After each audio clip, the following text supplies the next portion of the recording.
head to kevinlovefund.org/headspace and be kind to your mom. WRKS Pickens, Jackson. You better lock the doors, turn up the radio, strap yourself in. Because it's time for the Matt Wyatt Show. The guy who's the color commentator for Mississippi State football and SEC baseball. So yeah, he brings a lot to the game, and he's right here. Right now. Online at thezone1059.com and on your radio at ESPN 105.9 The Zone.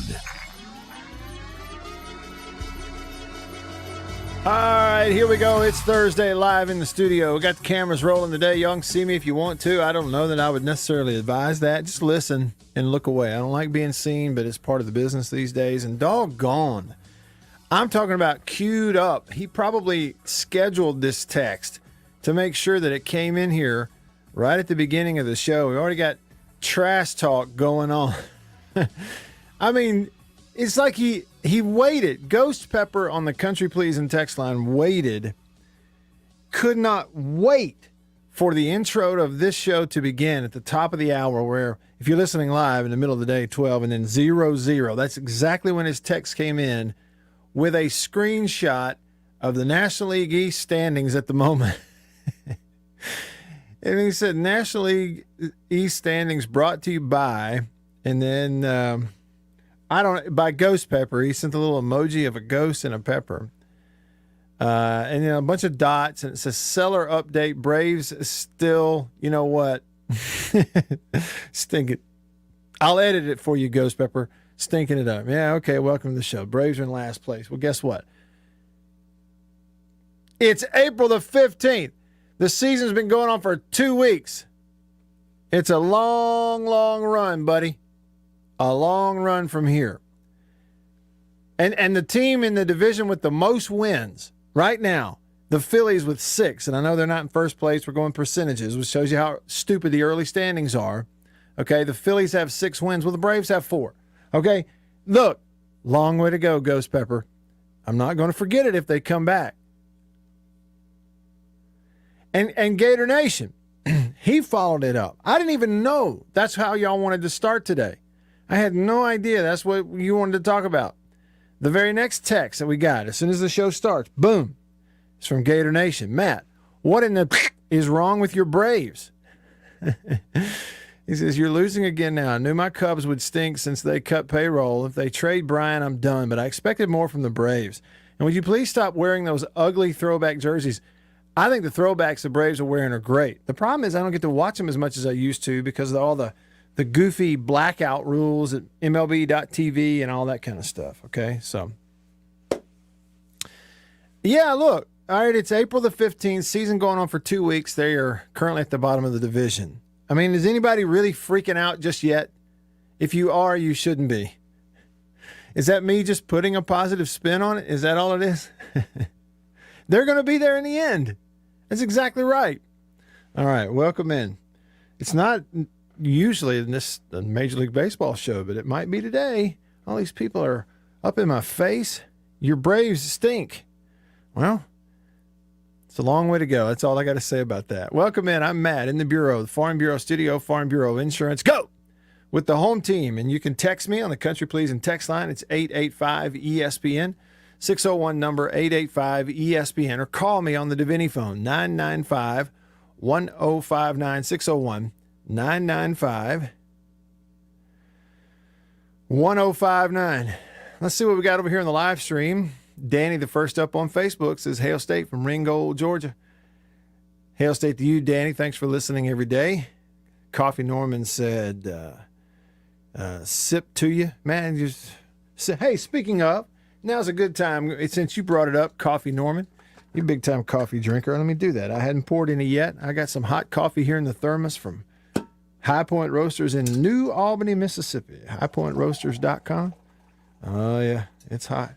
Poured it into my special mug that they gave me. You see that? It says High Point Roasters on it. I think what I'm on right now is the Campfire Blend. You know, and I haven't, at times when y'all have asked me for recommendations of coffee from High Point, you know, I've gone with the New Albany Blend, a Bicentennial Blend, specialty coffee for pilots, the Yurgachev, I think is how you pronounce it. You know, Ethiopian, it's outstanding. But this Campfire Blend is outstanding as well. You need to try that. If you haven't tried it already. So thanks for the reminder there to pour a cup. David says, good afternoon. Howdy. Howdy, Sven over in Germany. We got Josh in here on Facebook from Pearl. He's a pirate. Let's see, what does Sven say here? Sven said on YouTube, Matt, let's be real. He says, who cares about the Braves? They're going nowhere this season. Really? Is it so? It's too early to tell if they are or aren't going anywhere. It's too early.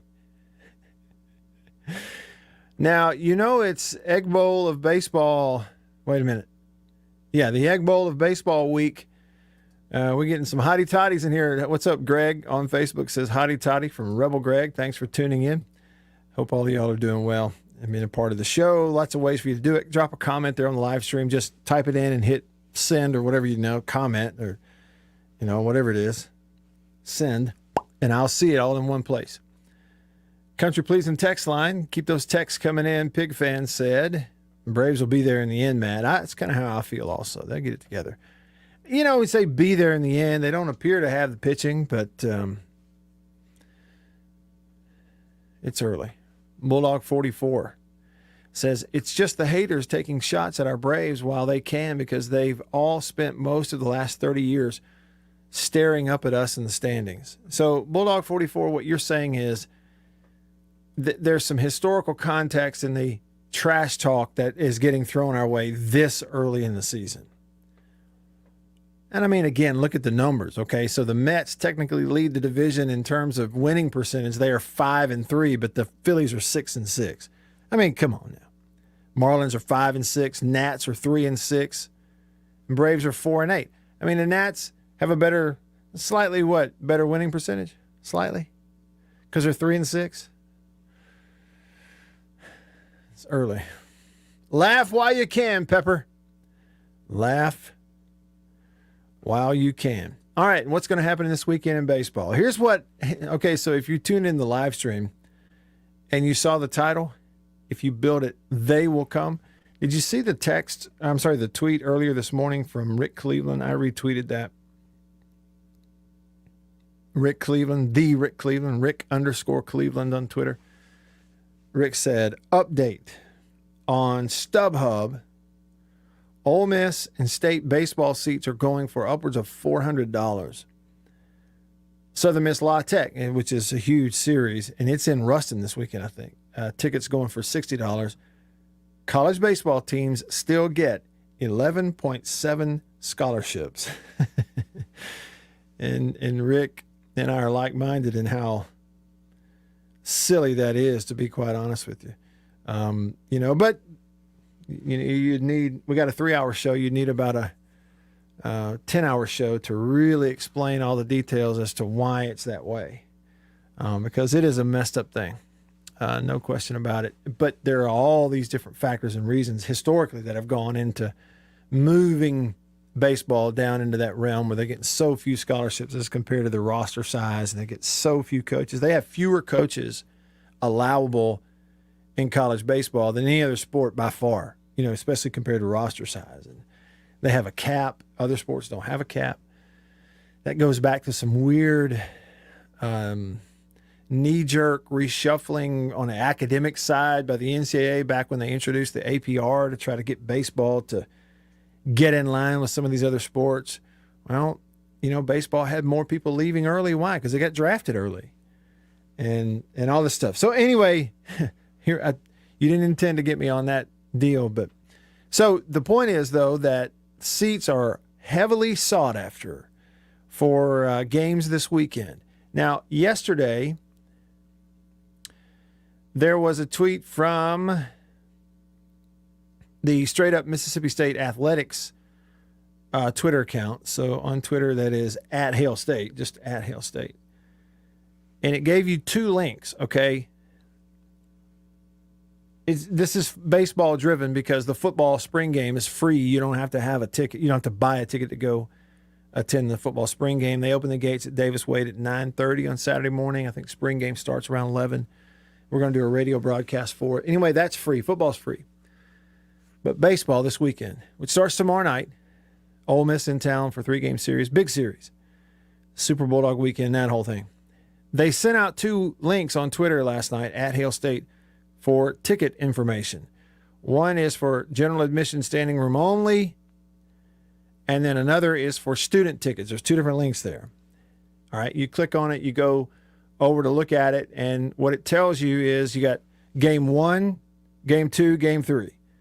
Game 1, tomorrow night, Friday, 6 p.m., Ole Miss in town in Starkville. Game 2, Saturday, 2 p.m. And then game 3, Sunday, 1 p.m. Saturday's going to be a full day. You get football that morning, baseball coming up after that. And you can click, if you're, again, general admission, standing room, you click it says find tickets. So let's just see what will happen. If I were to go right now, here we are the day before, and I click find tickets for Ole Miss at State, game 1, tomorrow night, Friday, April 16th, 6 p.m., Dudy Noble Field. It says general admission tickets. The price level right now is standing room only. Those are $10. Individual game general admission standing room only tickets will be available on a first come, first served basis. And there's a little more information there. They've got the whole seating chart and all that kind of stuff. And it says that they are available. Like you can add 1, 2, 3, 4, 5, whatever. You can buy general admission tickets right now on those links. Here's my thing, though. Y'all need to listen to this real close, and then I'm going to come over to Lynn's phone call. There apparently were, maybe last night, earlier this morning, whatever, like rumors flying around that there's going to be this like hard attendance cap. They're not going to sell tickets, and you may get told to go home and all that. That is just not the case. That's not what I understand. I tried to do some checking around on it. I know there's some ambiguity in describing it the way I'm about to, but I just think you need to listen. It's my understanding they're not turning anybody away. Okay. Now, again, this is not coming from like officials. So y'all need to call the school, I guess, and ask your own questions and stuff. But it's my understanding that it's just in an official capacity as an athletic department, they can't go out here and say, okay, our stadium's wide open. Our policy is 100%. I mean, it's, holding nothing back, when the university as a whole still has to make that decision. They're from the top, like the president's office and the university are the ones who have to make the decision that, okay, on all fronts, we're wide open. And I just don't think they're there yet as a university. Therefore, the athletic department can't just go out here and technically do that with baseball or whatever. Baseball, there's a little less risk in, just selling the general, standing room only, all that kind of stuff, tickets, because it's outdoors, I would think. And, the other thing is, too, everybody's worried about attendance. Well, it's like last week. See, I think Ole Miss, I may be wrong. Y'all tell me if I'm wrong, but I think Ole Miss has opened their thing up. Like, we're 100%. Okay, and that's a university deal. Well, then, therefore, the athletic department, like with baseball, can go back to doing what they've always done, what all schools have always done, and that is we'll give you a total of the sold tickets for the ball game. The total sold, we'll give that to you. Instead of the actual numbers of tickets that get punched or checked or, scanned coming through. Now, I know we're splitting hairs, but those have always been 2 different numbers. That's always been the case. And yes, I think probably to a degree, even those record book attendances at State and at LSU and at Ole Miss, when you look at them in college baseball, just as an example, under normal circumstances, you're wide open as a school. We can just tell you how many tickets we've sold. We don't necessarily have to count everyone scanned or give you that number. We'll just give you the higher number, the ones of all the tickets sold for the ball game. It's like last week at Ole Miss. You get a number of 11,000 at one of their games. That's how many tickets they have sold for that. Did they have 11,000 people actually in there? No. It was some other number. Well, it's my, and it's not even really this year, just understanding of the past, but I think that's the way it goes. So if you're looking this weekend at State, unless the university comes out here and goes, okay, we're wide open 100%, everything's back to normal. Well, if they don't do that, most likely what State's going to do as an athletics department is they're probably, if they release, they will release attendance numbers. It'll probably just be the number of tickets that get scanned. It's not going to be the number that are sold. That'll be a smaller number. Now, maybe there's some, I don't know, some method to the madness there, because you are weighing the risk of, okay, if as a university it's not ready to go full on doors open 100%, then there's still that risk. You're mitigating the risk of what if stuff comes back? What if there's a little bit of an increase at the end of the summer? What if there's some, I don't know, like in Michigan, some mutation of this virus that comes in and gets a bunch of people sick? We don't want to be sitting here holding that, smoking gun in our hand that, yeah, we had an outbreak. Okay. And yes, we did open our stadium and put 12,000 people in there, shoulder to shoulder. You don't want to sit there and be holding that just yet. So maybe they're not there yet. So look, this is all of that said, and I know that may be confusing, but all of that said, and I promise I'm coming right to Lynn on the phone. Just trust your eyes. I mean, look, just use your eyes. You can look and see when places are full or not. And I would tell you, if you want to go to the game, you can go to the game. There's tickets right now. Standing room. If you're a student, there's student tickets.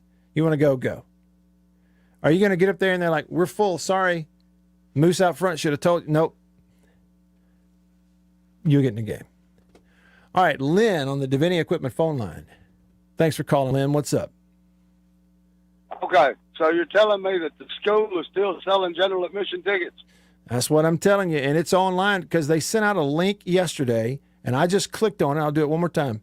I'm going to click on it. Let's see if there's any update. Yeah, I'm clicking on it again. I can click on Find Tickets beside tomorrow night's game, and then I can buy standing room only tickets for $10 a pop right now. Well, hell, excuse my language, man. I'm sorry. I thought I was doing good. I've almost secured a deal for 3 of them for $40 for standing room only on Facebook, and I felt good about it because I figured that was fair. I didn't know they were still selling them.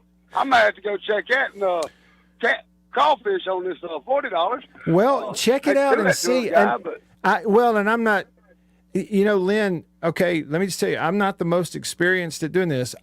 For instance, let's just say right now, I put 2 general admission tickets. I click Add to my cart. It tells me to wait. Those 2 tickets with tax is $24. Okay, so it's 2 tickets including fees, $24. It's going to deliver them to me on my phone, basically. And I could, if I was going to buy them, it's giving me the opportunity to go ahead and check out right now. 2 tickets at $24. So all I'm doing is clicking through the website. Okie dokie. Well, you've helped me, I think, Matt, because I ain't worried about that guy being a scammer, but save $1 too, and less headache, less headache. Hey, I would say, Lynn, just double check what kind of tickets they are. Again, I'm not the expert on this, but like for instance, these are general admission standing room only. What it says here on the website is individual game general admission standing room only tickets are available on first come, first served basis. Patrons with general admission standing room only tickets are advised to arrive early. General admission tickets That's right. And that's like for the berm. Yep. That's what it says. The berm and standing room only access. It does not guarantee a view of the field, and that's kind of their disclaimer here on the website. So if just check on what kind of tickets they are before you say no, I guess. Yeah. All right. I appreciate it, Matt. Yeah, man. Thank you, Lynn. Be careful out there on the road. Let's see here. Somebody texted me and said the general admission tickets are $12 each. That would make sense, right? Because, again, look what I did. This is on the website, the Hail State website. If it says general admission $10, but if I put 1 ticket in my cart and I add it to my cart, hold on. I need to edit this because it's giving me 2 tickets. I just need 1. Maybe I can't buy 1. Maybe that's it. Maybe I can only buy 2 at a time. But at any rate, it says they're $10 each. That'd be $20. But your total is $24. It says, includes $4 in fees. So it's effectively $12 each, okay? Are we confused yet? Ernest T said, I got 4 general admission tickets this morning. And Ernest T, I would assume you went through the website too, right? Unnamed texter said, Diamond Dogs win series just from their pitching. Keep hitting. We will sweep Hail State. I'm going to tell you what now. Sweeps are hard to come by. When's the last time Ole Miss got swept? How far do you have to go back to find that? Last time they got swept. Let's see. Next Gen Reb says, I bought 6 tickets last night for a little under $20 each after the fees. Okay. There you go. And maybe it just kind of depends on where they are and where you got them, but tickets are available. Back on the Braves topic real quick, real unnamed texter said, Acuna is good. I saw him in Pearl. I could tell right away he was a better prospect than the rest, even Swanson. The crack of the bat was different. And you know what? You can even see that since the day he got up in the majors. And even major league teammates have said, I've never seen a guy hit balls harder than he does.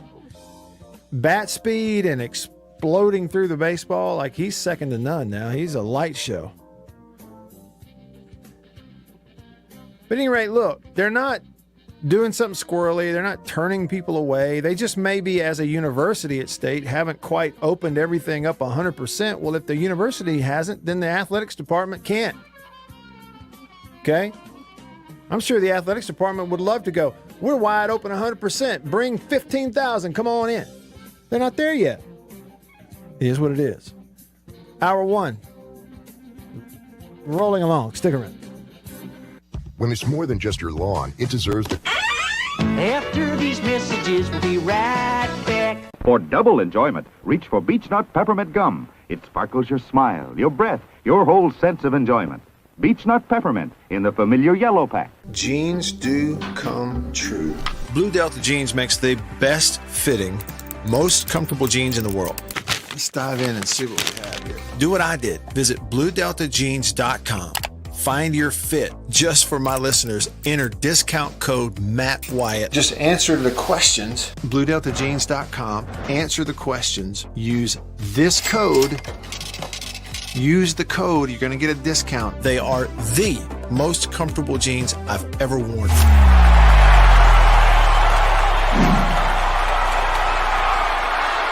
Farm Bureau Insurance stands ready to provide financial relief to our communities in this time of crisis. This includes a one-time credit to all personal auto policyholders, a donation of $500,000 to the Mississippi Food Network, and additional payment options for those hit the hardest, all while continuing to service customer claims as well. But this is the time to go above and beyond. These are a few ways we're keeping the Farm Bureau promise. To learn more, talk to your agent or visit us online. Go with the home team.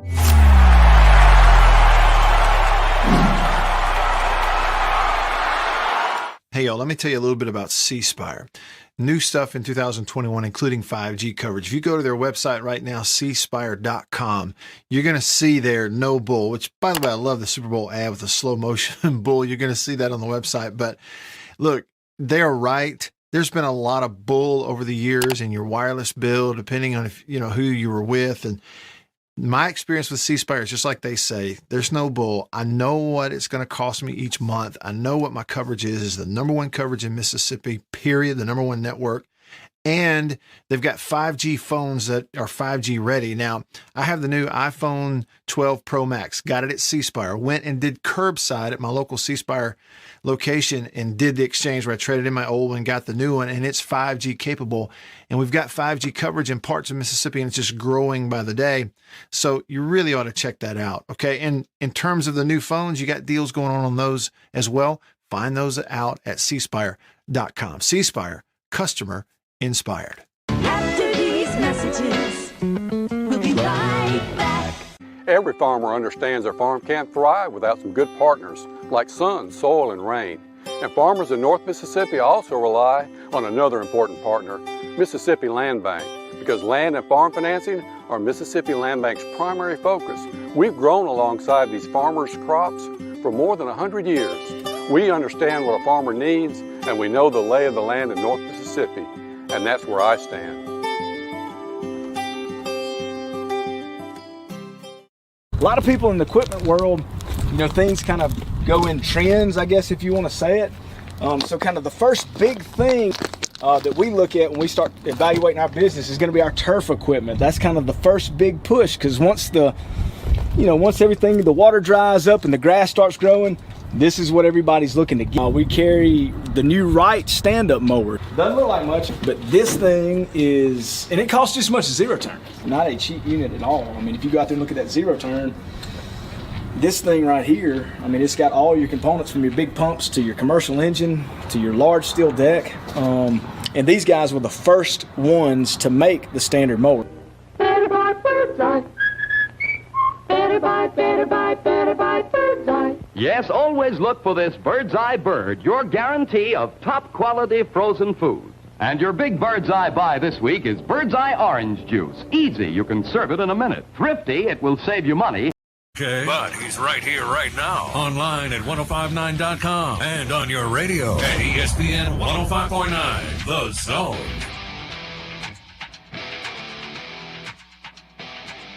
All right, back with you here live in the Bureau, the Farm Bureau Insurance Studio. Farm Bureau, go! With the home team. I'm Matt. Our man, Cowboy Bill, is here, or just Bill. And you can be a part of the show. Lots of ways for you to do that. Got some info here for you. A couple of texts as well. So, yeah, BKD over here on the YouTube live stream brought it up. And Nick also had the information on the Country Pleasing text line. I'm pretty sure the last time Ole Miss got swept was against State in 2019. And that actually is correct. I went back and looked it up. I'll tell you what, D1Baseball.com is a heck of a resource. So, yeah, if you look, May 11th and 12th of 2019, they played this series in Oxford. And State swept that series 2-0, and then it looks like they had a doubleheader on Sunday and won it. Okay, so that's the last time Ole Miss got swept. In fact, even in 2019, that was the only time they were swept. So if you were to go back to the one before that, it'd be even several more years or whenever it is. Of course, last year's season got canceled. And what were you, 16 games into the year? Something along the, 17 games into the year, something along those lines. Of course, Ole Miss, they lost their first game of the year last year in that shortened season and then won all the rest of them. Went 16-1. And then, of course, came into this year red hot, at one point ranked number 1 in the country. They've always been a top 5 team and are. And when you look this year, they've got a couple of sweeps, but lost a series to Florida, but picked up a win in Game 2. Lost a series to Arkansas last week, picked up a win in Game 2 of that one. Yeah, it's pretty interesting. And the reason it came up is because someone said, hey, State's going to sweep Ole Miss this weekend. And my point was, just how hard it is to sweep people in the SEC, but certainly how rare it is for Ole Miss. It hardly ever happens to them. When it has happened, the most recent one just happened to be against Mississippi State at home in Oxford back then. Nick pointing out that State also swept Ole Miss in 2017 at Swayze. So, golly, so what we're looking at is because of last year COVID pushing the schedule back to this year, so it's in Starkville this year. I mean, you'd have to go back to what? 2015 be the last time that Ole Miss won a game against State in Oxford in baseball. It's been a heck of a run in the baseball series for Mississippi State, and now the key is, for them is, can they keep it up? Because the connotation is there's a lot riding on this one this weekend with the NCAA moving up their selection process a month earlier, that this one could really carry some weight. It's going to shift people around based on the results of these 3 games, which start tomorrow night. All right, as I mentioned, you can call me. I'd love to hear from you on the Davini Equipment phone line. Davini Equipment in Madison and in Jackson. Today is the Kubota Field event at Deviney Equipment in Madison on Highway 51 there in Madison. So go check them out. Door prizes, sign up when you go in, get a code, get all kinds of discounts on stuff. So today's the day to go by if you can. But you can also then go tomorrow. They're going to have the field event at Deviney in Jackson on Spring Ridge Road. On the Deviney phone is Rooster hanging on the line. Thanks for hanging on, Rooster. What's up? Yeah. I'm assuming Ole Miss and State is televised. Yeah, it is. Let's see. Tomorrow, is it tomorrow? I don't think all three are on linear television, but I know at least one of them is. I'll find out for you here. The thing about it is you can watch all three, Rooster. It's just, one or two of them, you may have to pull it up on the SEC Network Plus, which is like watching TV on your phone or on your smart TV. Yeah. I think I read Tyler's story in the Clarion Ledger that something like 14-2, Mississippi State versus Ole Miss. I thought, good Lord, holy cow. Talking about dominating. They've had a run of dominance for sure. Yes, but not about SEC baseball, MLB baseball. Do you realize there's a boycott going on? No, what's happening? Boycott. There's a boycott. And nobody is watching MLB. Not in the South. I've watched it. It's not exclusive. Boycott. I know that much. Huh? I'm certainly a part of it. And let's hope we can expand that to SEC. I want the SEC to pull out of the NCAA. We don't need it. All we need is an SEC champ. That's equivalent to the national championship anyway. Interesting. Are you talking about, are you saying all sports or just baseball? All sports. I'm talking to Tommy Turbo next. I'm going up to Washington, D.C. to meet with Tommy Turbo and see if we can get this thing rolling. Rooster, I know you didn't mean to be funny, but, it's funny to me that you call him Tommy Turbo.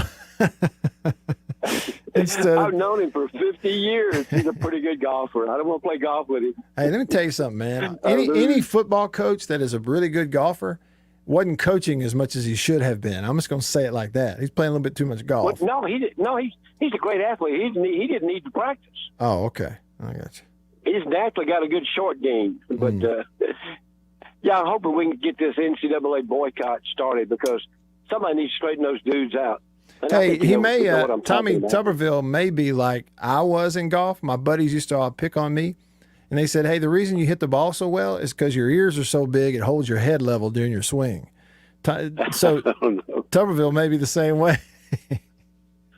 But yeah, there's an MLB boycott going on because of the pulling the All-Star game. I'm not even going to watch it. I want nothing to do with it. Well, and we're going to Rooster, expand that to NCAA. Okay, here's the thing. All right, so they pulled the Major League Baseball game, the All-Star game from Atlanta. And you say there's a boycott. Well, I'll tell you this. I'm a Braves fan, and I want to watch the Braves.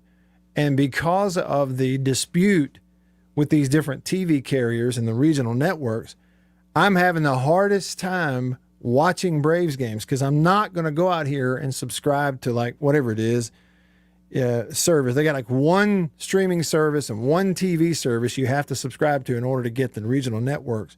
I'm just not doing that. I'm not going to be forced into what I have to subscribe to. So basically, as a Braves fan, I'm out. I'm blacked out from watching Braves games online or anywhere else. I can't watch them. So if that's a de facto boycott, so be it. And I didn't even choose to. Well, okay. Yeah. But anyway, just wanted to pass that along. I think I'll go to Roosevelt's and see JB today. And, do that. Welcome, Cowboy Bill. He's got some big shoes to fill with JB and Roger, obviously. Yeah, that's right. But it sounds like he's a great guy. He is. I like Cowboy Bill better than just Bill or William. Okay, you like it Cowboy better than plain old Bill? Good. Okay, Cowboy Bill. I like it too. I like it too. Thanks, right. Rooster. Appreciate God the call. God bless you. Thanks for the call. I didn't realize. Yeah, don't call me William now. My name is actually Billy. So it's okay. It's not William. That's somebody else. No. I had to go through that in school. Teacher's trying to call me William. And no, it's not my That's name. a classic example of what happens when you assume. That's right. Right? You make a out of you and me. Yeah, a lot of them call me Wild Bill now, too. Maybe I'm crazy. Yeah, I kind of like that one, too. And the Uncle Bill, that's just because Beaver's a young whippersnapper. Yeah, that's why he came up with that. Yeah. All right, let's see here what people are saying. I didn't realize that there was a sure enough boycott of Major League games going on. I watched some last night. I don't know, whatever. I mean, to me, it ain't a big enough deal, boycott it or not. It's just baseball. All right, Rebel Rex. Yeah, okay, the Friday 6 p.m. game between Ole Miss and State, 6 p.m. SEC Network, and I'm seeing that. So let me help you out here real quick. You do have some SEC baseball that's going to start tonight. 2 different series that are going to go Thursday through the weekend, Thursday through Saturday. The Auburn and Alabama series, baseball. It'll be on the SEC Network tonight at 6 o'clock first pitch. Then at 6:30 on ESPNU, you're going to have LSU hosting South Carolina tonight. So those 2 series are Thursday, Friday, Saturday. Everything else in the SEC is going to be Friday, Saturday, Sunday. And right, tomorrow, Friday, SEC Network is going to carry 4th-ranked State hosting 6th-ranked Ole Miss, 6 p.m. first pitch. At that same time, 6 Central, you've got 5th-ranked Tennessee hosting 2nd-ranked Vanderbilt. That's going to be on ESPNU. If you're not at the game, you want to flip back and forth between them. Other series around the lake, Missouri goes to Florida this weekend. Kentucky goes to Georgia. And A&M is at Arkansas. Good luck, Texas A&M. So tomorrow night, State Ole Miss on the SEC Network. The Saturday game, which is a 2 o'clock first pitch, is not a TV game, linear TV. SEC Network's going to carry Tennessee Vanderbilt in the middle of the day, and then Georgia Kentucky on Saturday night. So they're going to spread the wealth a little bit. And then on Sunday, I am not showing any television pickups of any of the SEC games on Sunday either. So, but as we have said before, any of the games are effectively on TV because they're on the SEC Network Plus. And nowadays we all have smart TVs and smartphones and tablets and computers, and all you got to do is punch it up and click it, and you'll be watching the game. Thanks to Mike Slive's invention, a little something another called the SEC Network that launched back in 2014. All right. If you go to the game in Starkville, something is going to happen that has not happened before. And I want to make you aware of it. That and more coming up next. I'm Matt in the Bureau. Stick around.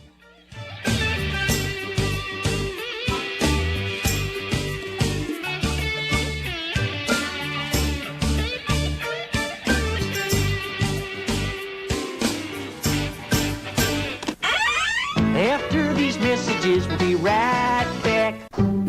Arrived today. Jeans do come true. Thank you, Blue Delta. Yeah, jeans do come true. That's what the bag says. Blue Delta Jeans makes the best fitting, most comfortable jeans in the world because they are uniquely made for you and only you. Raw denim jeans, custom fit, hand tailored in Tupelo, Mississippi, my hometown. Let's dive in and see what we have here. Do what I did. Visit BlueDeltaJeans.com. Find your fit. Design a jean. And before you know it, you'll be addicted. Just for my listeners, enter discount code Matt Wyatt, all lowercase. Again, that's if you listen to me, you can use discount code Matt Wyatt, all lowercase. And at checkout, you're going to get a 10% discount off your order. So I just went online, ordered them. BlueDeltaJeans.com a couple weeks ago. Went in. I didn't go get measured. I just entered, what I knew about myself. I just answered the questions, and here they are at my doorstep a couple weeks later. Nice. Yeah, Blue Delta. Nice. I'm happy. I've known the Blue Delta team for years, and I'm thrilled to have these guys on as a sponsor of this show. Blue Delta's virtual tailor is a fun and easy way to get yourself into the best fitting pair of jeans you're ever going to own. But you never Thought you'd get a butt shot out of me, huh? How about that? Just answer the questions, and they fit absolutely perfectly. They couldn't fit better. So just go online, BlueDeltaJeans.com, answer the questions. It's amazing how they do it. They will fit perfectly. You're not going to find better material and better feeling pants, period, anywhere. BlueDeltaJeans.com. Use this code. Use the code. You're going to get a discount. They are the most comfortable jeans I've ever worn. I promise you that. And I know that you are going to love them too. Make sure you use the code. And remember, jeans do come true. After these messages, we'll be right back. Let me tell you about an ice cream can't be beat. The very best tasting you can eat. It's Meadow, Meadow, Meadow, Meadow Smooth Freeze Meadow Gold. Go to your ice cream man today, and here's the word that you should say. Oh, give me Meadow, Meadow, Meadow Smooth Freeze Meadow Gold. And remember, folks, Meadow Gold is mighty good. For double enjoyment, reach for Beech Nut Peppermint Gum. It sparkles your smile, your breath, your whole sense of enjoyment. Beech Nut Peppermint in the familiar yellow pack. 6 o'clock, dinner time. Thank goodness for Jell-O Instant Pudding. Yes, thank goodness for Jell-O Instant Pudding.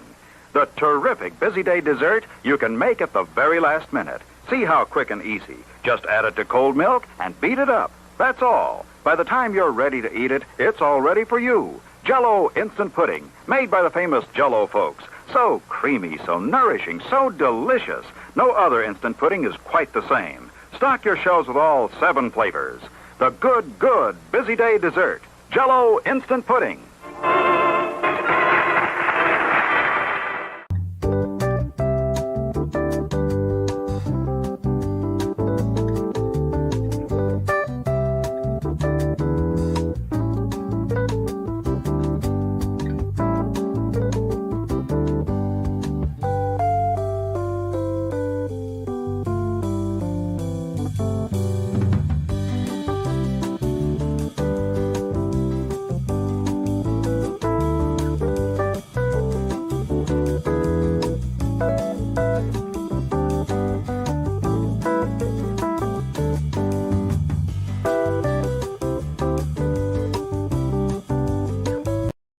The Zone.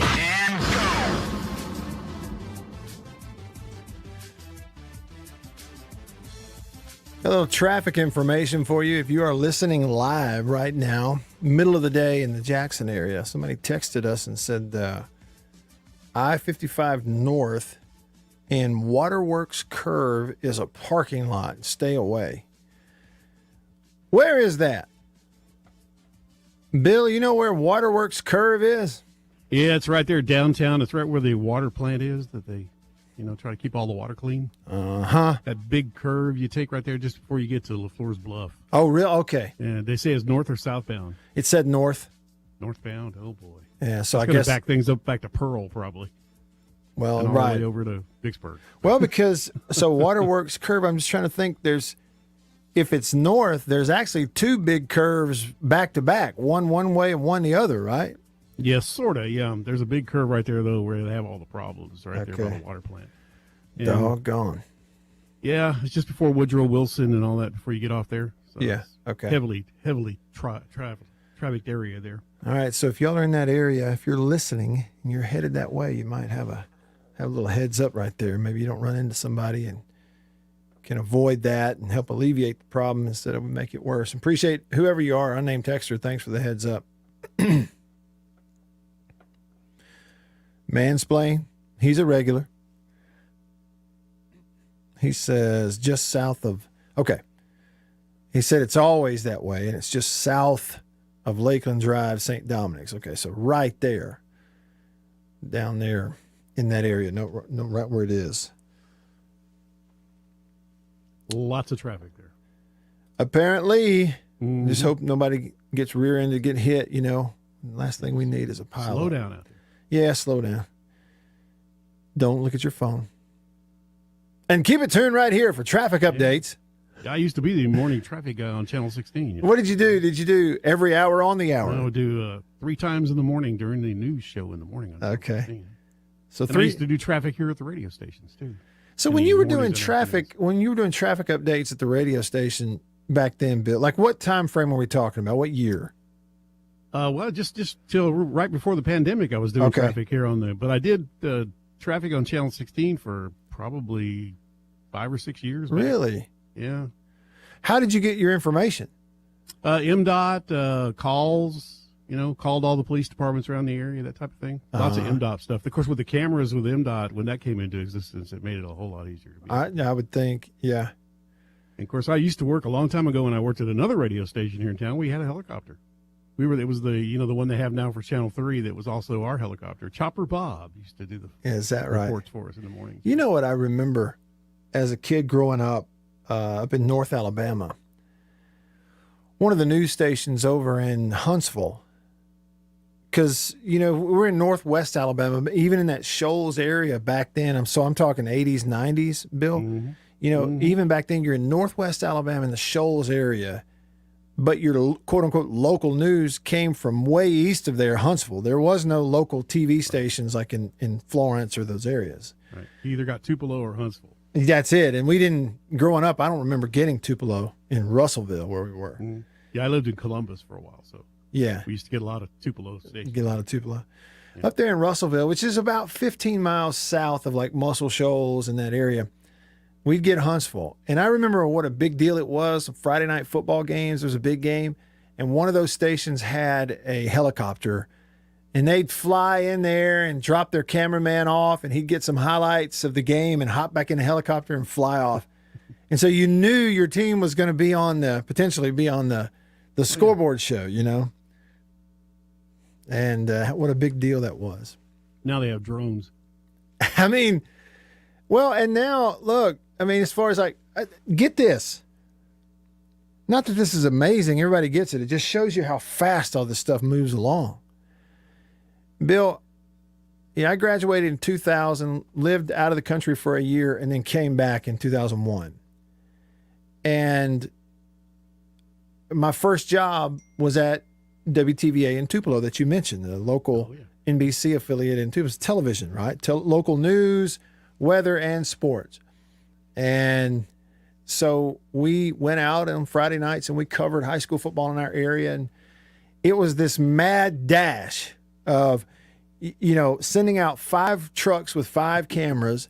Each had a route they were supposed to hit in a certain amount of time. I'd get out with the camera, run up to the sideline. These were actual tape. There was tape in the camera. It wasn't digital memory cards. It was actual DVC Pro linear tape, okay?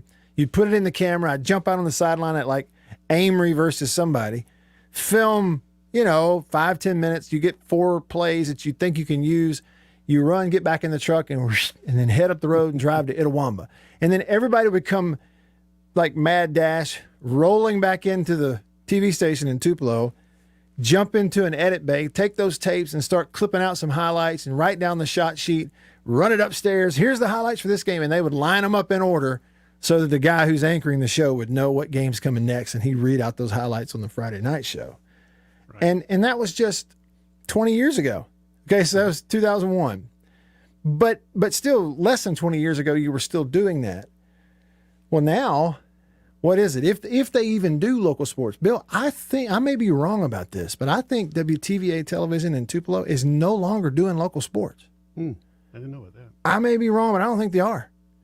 But at any rate, the ones who are, the stations in Jackson and other places, they just get somebody at the game to shoot a little highlight with their cell phone. Hey, text me those highlights.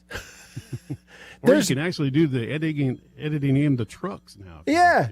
Or you have a live shot back to the station. But that's what I'm saying. There's no gas burn to get the highlights back to the TV station. We just text them, upload them, email them, Dropbox them.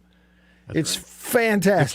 The cameras actually have technology on them that can feed back to the station from the actual camera. Like from the camera automatically. Right. Sort of like what we use with our broadcast, the access units we use. They have a unit for TV. It just does it. Isn't that great? Right up to the camera, you get a live shot back to the Saints fan SB09 on Twitter, on Periscope, had a question. Bill, he said, did you ever work for WKRP in Cincinnati and throw live turkeys out the helicopter? As God is my witness, I thought they could fly. As God God is my witness. I thought they could fly. They can for a short distance. That was no short distance. The best show ever. Well, you know David Murray?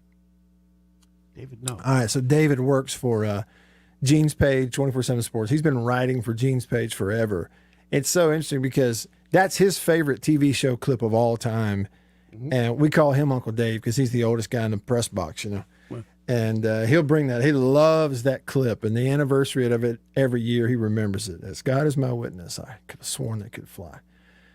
For a while, the second channel of Channel 16, MeTV, was showing WKRP in Cincinnati. They showed this whole season, all the seasons for a little while. It was great pretty theme good song. Watching the old shows. I bet it was. Hey, Johnny look, Fever. I know this sounds like the most old-timey, get off my lawn statement, but the old shows are so much better and funnier. Like, people need to go watch the old stuff. Mary Tyler Moore, all those old shows. Right. Oh, gosh. Hey, and Bill, you weren't here. I went through this with JB recently, but back several months ago, our little family, me, my wife, and my daughter, we started clicking through Amazon Prime, and we found the Donna Reed show. Oh, my goodness. Okay, yeah. I had never seen any of it. My wife was familiar. She had seen it when she was a little girl. It's old black and white, Donna Reed show. Yeah. We started watching episodes and seasons because we loved it. It was really good. It was a good show. My daughter liked it. Leave It to Beaver, Donna Reed, Father Knows Best. Right. All those old shows. Well, listen. I used to watch them all. So the daughter on the Donna Reed show, played by Shelley Fabares. Oh, yeah. Who, what I was blown away by and made a big deal on this show was my favorite really sitcom of all time, maybe right up there with Home Improvement and The Cosby Show, is Coach. Coach, I was going to say that. Yeah, well, she was on there. Grown up, Shelley Fabares was Christine on Coach. I started making this connection. Like, whoa, the girlfriend. She dated Elvis. Well, let me take that back. She didn't date Elvis. They were really close friends, and she was in movies with Elvis. And so then it hits me. She's the biggest star on Coach. The fact that Shelley, pretty much, and I didn't get that at the time, but pretty much she was the biggest celebrity on the show Coach, with her history and everything. It's interesting how that comes up. Mike on YouTube is watching. He said there was also a TV station in Florence, up until the late 1990s, WOWL. It was an NBC station owned by the Biddles. Mike, I didn't know that. The Owl. So it was there until the late 90s. It just seems like, well, maybe we didn't watch it then. Why wouldn't we have watched it? We always watched the Huntsville station. What is Huntsville? WAFF? Oh, there's HNT. HNT is up there. Channel 19. I think I had a friend who used to work at that station. So. They had a weatherman that was famous in Huntsville named Gary Dobbs. Oh, yeah. Yeah. Used to watch Herb Winches a lot out of Birmingham. Hey, and isn't it funny? Like, things for local television were so big back then as compared to now, especially. Because our viewing habits, everything is so fragmented. But there was a day and a time where, Bill, frankly, everybody was tuning into local news. Yep. And their rate cards reflected that, and I think now they probably reflect that the other way. I hadn't seen when them. You had 3 channels to choose from. That's it. You had to watch them. You had no choices.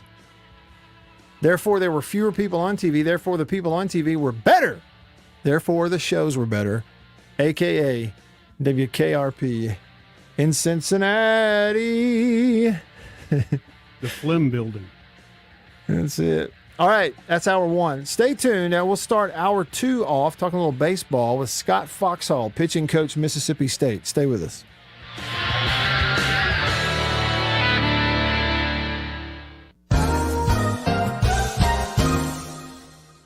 Farm Bureau Insurance stands ready to provide financial relief to our communities in this time of crisis. This includes a one-time credit to all personal auto policyholders, a donation of $500,000 to the Mississippi Food Network, and additional payment options for those hit the hardest, all while continuing to service customer claims as well. But this is the time to go above and beyond. These are a few ways we're keeping the Farm Bureau promise. To learn more, talk to your agent or visit us online. Go with the home team. After these messages, we'll be right back.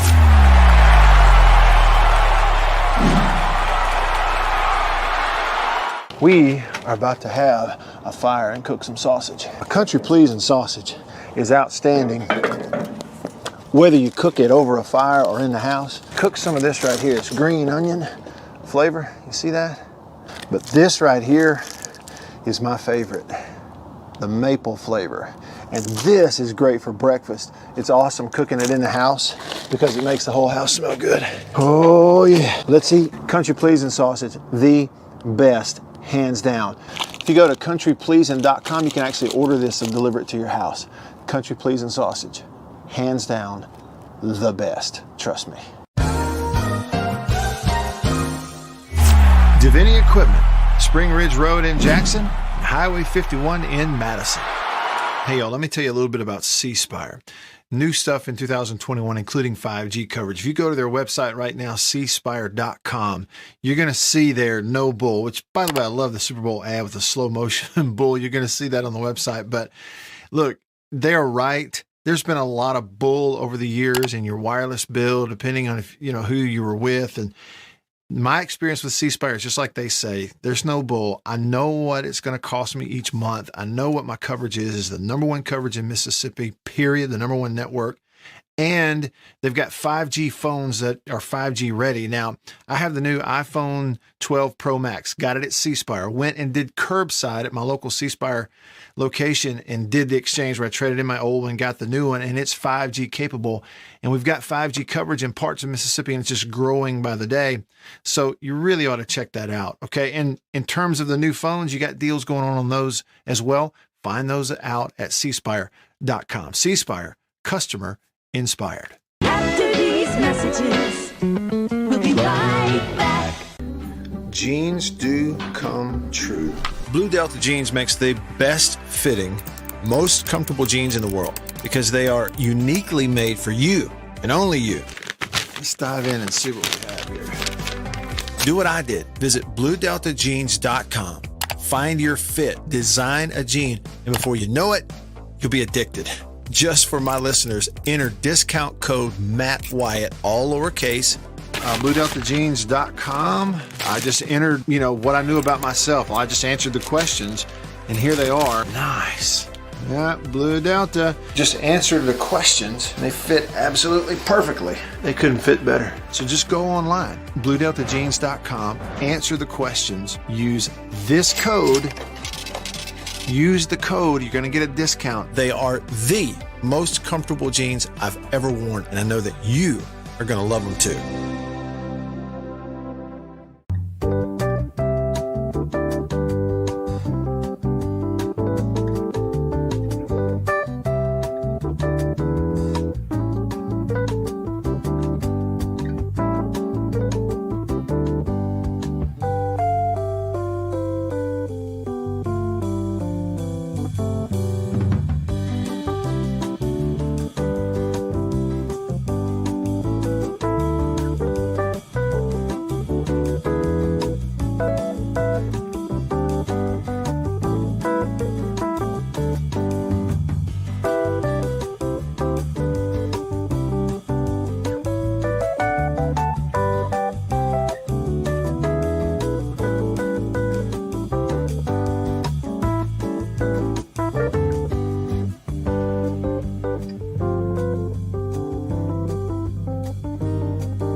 radio, be aware that carbon monoxide emissions can be deadly in an enclosed space such as a garage. Remember, always seek shelter in dangerous conditions and follow directions from public safety officials. For more info, go to fcc.gov/emergency. WRKS Pickens Jackson. Hi, John. It's time to get back to the Matt Wyatt Show. Live in the studio. Online at thezone1059.com and on your radio at ESPN 105.9 The Zone.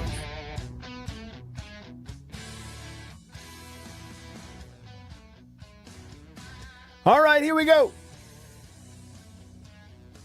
Rolling along with you, hour number 2 underway. In just a few minutes, we ought to get a chance to catch up with Scott Foxhall, pitching coach, Mississippi State. We'll let you know when that's going to happen. So that's coming up. I'm here. Bill is here. Most importantly, you are here. There's lots of ways for you to be a part of the show. You can comment on the live stream. I hope you will. If you're tuned in on Facebook, YouTube, Periscope, otherwise, feel free to drop a comment. We were talking about some of those television stations back in the day. Mike says you had WAAY, WHNT, and WAFF all in Huntsville, along with Fox 54. So you've got 4 local television stations now in Huntsville. I mean, the place has grown. It's a big place. Yeah, I mean, it really is. I love Huntsville. It's a great place to visit. I'm sure it's a great place to live. A lot of ball players have come from that area. Yep. It's a nice town. It is a nice town. Got the Space and Rocket Center. You know, most of the field trips we went on when I was a kid in Russellville, we'd go either to Space and Rocket Center or we'd go to a minor league game over there and watch the Huntsville Stars play or something like that. Justin Foscue, recent Mississippi State Diamond Dog first-round pick, he was from the Huntsville area. So he's doing well in the farm system for the Texas Rangers and on the fast track, make it up. Power hitting second baseman. They like those, obviously. So I hope you have that to look forward to if you're a State fan, for sure. Hey, let's see here. Jason in Flagstaff. What'd you... Now, Jason's from North Mississippi. We were talking about the old news days at the end of hour 1 about going out and getting high school football highlights for the local news show that would air on Friday nights. And he said, Amory to Fulton in that span of a ball game, that's implying that truck was flying. That's not a short trip. No, it's not. And I had a producer back in those days of running out to get highlights of multiple games on a Friday night. Had a producer one time that gave me some advice regarding the news vehicle that you were responsible for that night. He said, you got to drive it like it ain't yours. That was his advice.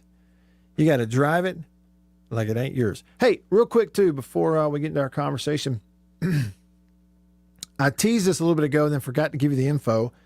This may or may not be your thing. I think it's pretty cool. I'm looking forward to seeing it. If you're a Mississippi State baseball fan, you're going to kind of know the part of the ball game this is talking about. State has partnered with Q Audio. That's the name of a company called Q Audio to increase fan engagement and the experience at events.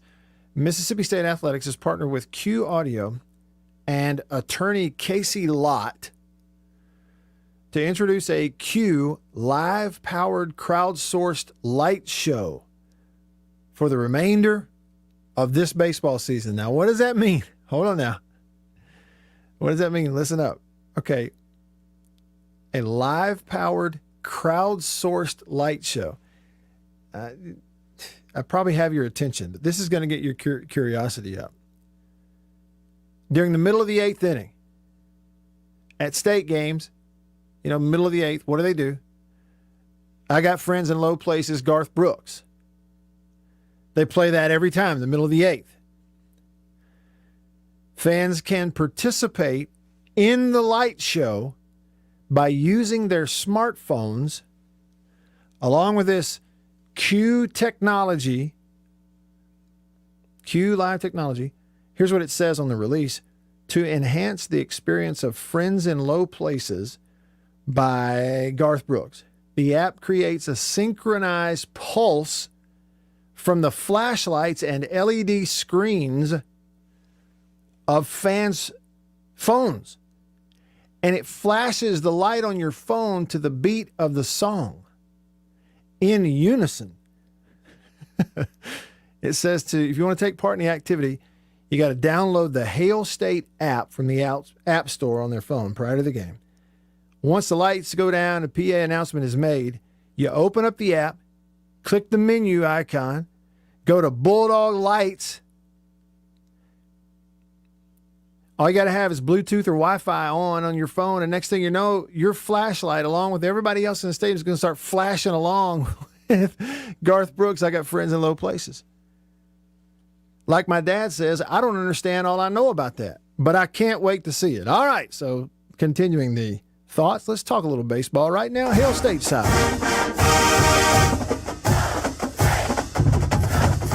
Scott Foxhall is third year pitching coach, Mississippi State, and he's got what some people are calling the best pitching staff in the country. They certainly are one of the best, and they've had some real highlight shows. Speaking of light shows, it's got some guys that are a light show when they hit the mound, and Coach Scott Foxhall is coaching them up this year, and he's on your radio right now to preview Super Bulldog Weekend. Coach Foxhall, really do appreciate a little bit of time. Kind of a big series going to happen this weekend, huh? Hey, Matt.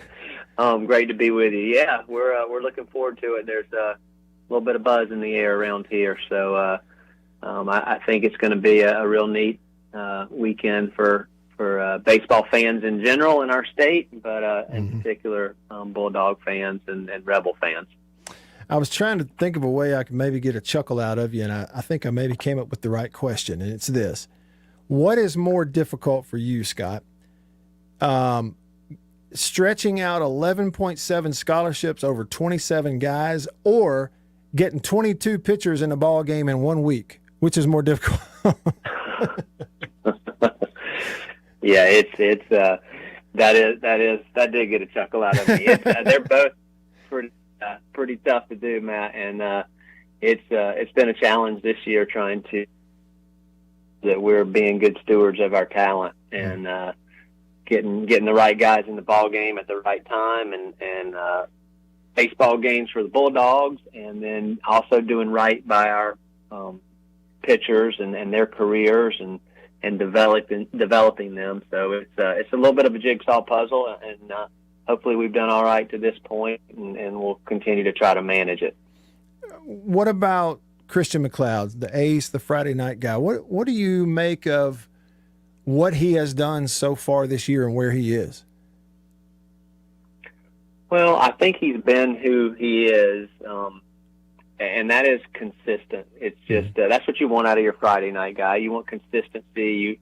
You appreciate the electricity he brings sometimes, but even more so than you just appreciate how he's the same person and the same guy, and you kind of understand what he's bringing to the table each week, and he doesn't get too high or too low, no matter what kind of cards he's dealt in the game, and he's been a really big reason that we've had some successful weekends up to this point. You know, and I look at the numbers too, Coach, and that's the thing about stats. They don't always tell you the whole story. I know, but you know, there's been times where, you know, Arkansas hit a couple balls out of the park, whatever, but then you look at numbers. I mean, he's 58 strikeouts in that 36 and a third innings, 12 walks all year long. And I mean, the numbers are really good. It leads the whole staff in strikeouts, and I know he's pitched the most innings. So is it almost fair to say that he's sort of, in some ways, quietly going about putting together a really good year? Yeah, you're right. If you can quietly almost strike out, you know, two guys in the inning, but yes, I think that he's doing it quietly just because, like I said, the personality. It's not flamboyant, and it's not you know, he's very humble, And so you don't hear too much from Christian or about Christian except when he's pitching on that game, on that day. And but he is very businesslike when he does that. And you're right, you look up and there's some really special numbers, compared to guys across our league and across the country. And he has gotten some recognition. Obviously, he was the SEC Pitcher of the Week a couple of weeks ago, and so I think some people know about him, but it's just a very superstar, quiet personality that Christian brings to the table. Sure. Scott Foxhall on your radio, pitching coach, Mississippi State. A lot of fans text the show and sometimes call Coach because they wonder if they ought to see Landon Sims more. I think what it is, they want to see him pitch more and all that. And what about his outings? So I think Lim summed it up best at a couple of press conferences ago in a post-game press conference when he was asked that same question. And that is, we want Landon to pitch every night. So and Landon wants to pitch every night. I think, like, going back to your original question about the balancing the pitchers, it's just trying to figure out how to get the most out of our staff, and not just Landon, but we want him to have a supporting cast, and down the stretch we want to be the freshest, healthiest, most electric staff down the stretch. And I think that's where our depth is going to be an advantage. Hopefully our depth will be an advantage at that point in time in the year when we're making a run for Omaha, when everybody's trying to make their run for Omaha. Hopefully our depth and the way that we've managed the pitchers and hopefully kept them fresh will help us and will be our advantage. I know that I will say this to some of the fans and some of the people that are watching, like, that I know it's always your right as a fan to have an opinion, and certainly we love our fans, but sometimes, I get a chuckle out of, don't just win this way. We don't want you to just win. We want you to win this way. And I think for the most part we've won. I don't know of a ball game that you can look back and go, we would have won that game if they would have used Landon differently. We're just trying to make sure that he's fresh and that we're taking good care of him, because it is a special, special talent. And so I do think that as the weather gets warmer and he's in shape, that you'll see him throw back-to-back games, and you'll see him throw, multiple times in a weekend and multiple times in a week. But up to this point, like I said, I don't know if we've had to do it. And I feel like we've done a good job of hopefully developing some other pieces around him so that we have more of a complete staff. And times are different. And I know we have a lot of historians that are baseball fans that have watched Mississippi State baseball all through the years and have been great fans. And we have the best baseball fan base in the country. I know that. And I think they came up when Coach Polk first started and building this thing, and Coach Polk laughs with us all the time. I had 8 pitchers and they threw all the time, and I can't imagine having all these pitchers, and I know that's true. I know Bobby Thigpen threw all the time, and Jeff Brantley threw, multiple times a week, and even as recently as Eric DeBose, who just went into the Ring of Honor a couple weeks ago, he threw multiple times in the week, and so I get that they used to seeing that out of Mississippi State pitchers. Times are a little different. Arms are built a little differently. Even all the great players that I just named, the standard was, if you threw 90 miles an hour, you were a flamethrower. Well, Landon Sims is throwing, 96, 98 miles an hour, and it's a little different animal these days with the arms and how you have to take care of them to make sure that they're staying healthy and like I said, fresh down the stretch. Now, I know the other side of the equation for the argument's sake, and believe me, I know it, is that in order to stay sharp, you need to throw and have enough outings and get out there decently often enough that your command's there and your stuff's there. And that's certainly one of the things we're mindful of, and making sure that we're getting them out there often enough that they can stay sharp, Matt. But I know that's a long answer, but that's kind of my answer for the Landon Sims question askers. Yeah, and you always get him. And he's just been so dominant. I mean, 43 strikeouts in 21 innings.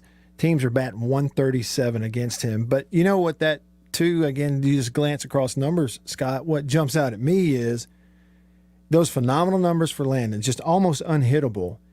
But you got a guy starting on Saturdays in game twos that are batting 171 against him, and that's Bednar, who's a starting pitcher who's thrown 30 innings. He's thrown almost nine more innings than Landon has. It's almost like Bednar is kind of a starter's version of the velocity and the swing and miss that you get out of Sims in a closing role, which to me speaks even more to kind of how great an addition or great a year Bednar's having. Am I crazy?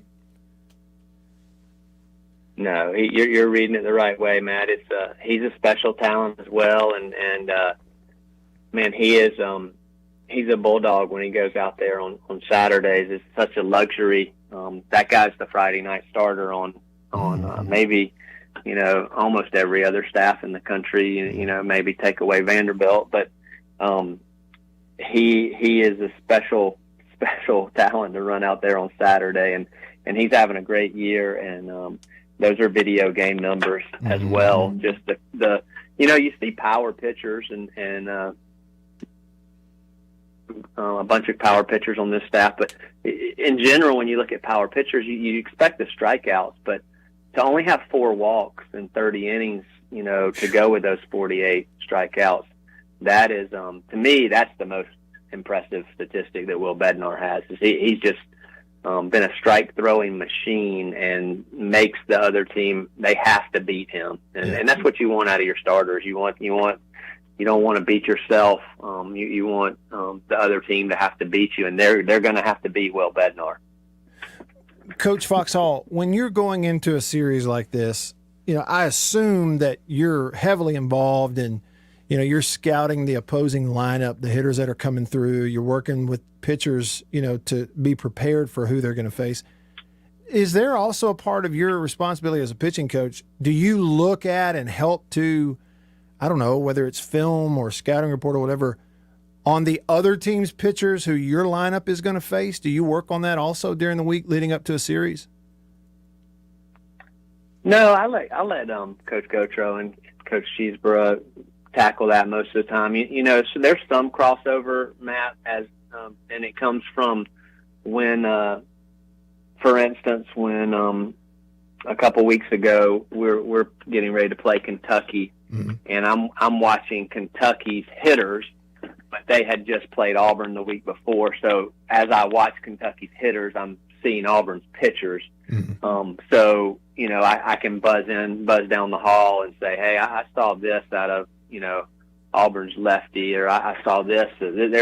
Auburn's really trying to pitch this way with this guy, and every now and then there's certainly crossover, but man, those guys do such a good job of breaking down the other team that I let them do it most of the time. Sure. When you also go into a weekend, I know it's not as simple as, okay, this guy's going to start, and then we automatically go to this guy after so many pitches, in comes Smith, and then we'll close it out. How much, in terms of preparing that pitching staff mentally for when they might be used going into an SEC series, how do you handle that? How much is set in stone versus how much is leaving it open to go matchups and depending on how the game goes? We try to do a good job of at least giving them a ballpark, Matt. So, usually in pregame, I'll make my rounds in the outfield, talking to each pitcher, and I'll try to give them an idea, the relief pitchers. Hey, it looks like you'd probably come in this part of the order. You know, it looks like you'd have a good chance to face the 2, 3, 4 hitters just because of their split righties versus lefties, or, hey, you know what, it's likely that you'll be early to middle of the game, or, hey, it's likely you're middle to late, or just to give them an idea. But then a lot of it turns into just gut during the game, and is the other team game planning, and the way they game planned, is it better for us to bring a certain pitcher in, or, you know, sometimes it goes to which way the wind's blowing, or, you know, that type of the environmental stuff depends on who we bring in. But hey, that's one of Coach Lemonis's talents. He's really good at watching the game and managing the game and knowing our guys and saying, hey, I think this is a good matchup. What do you think? And we'll bounce it off of each other in the dugout. But a lot of it we try to predetermine. But like I tell my pitchers, every baseball game's different. And so a lot of it's gut instinct in the dugout. Sure. Which is what you get paid the big bucks for, Scott. That's what it's for, to be able to make those calls in the dugouts during the game. And it's going to be a lot of fun to watch. It's why I get screamed at a lot, that's for sure. I guess that comes with the territory, too. Really do appreciate it, and looking forward to watching you and the guys play this weekend. Scott, thank you so much. Hey, thank you, Matt, for everything you do for sports in our state and Hail State. Hail State, thank you. That's Scott Foxhall, pitching coach, Mississippi State. Really interesting how, you know, this is such a different year for what they're trying to do in managing an entire pitching staff, because they're so much more loaded with depth than they normally are. And then you compound that at places like State, where they're loaded with guys who are really good and high draft prospect guys. And you just kind of, as he said, it's like recruiting, trying to fit that jigsaw puzzle together and make it work for everyone, not just 2 or 3 that are on the staff. Y'all stick around.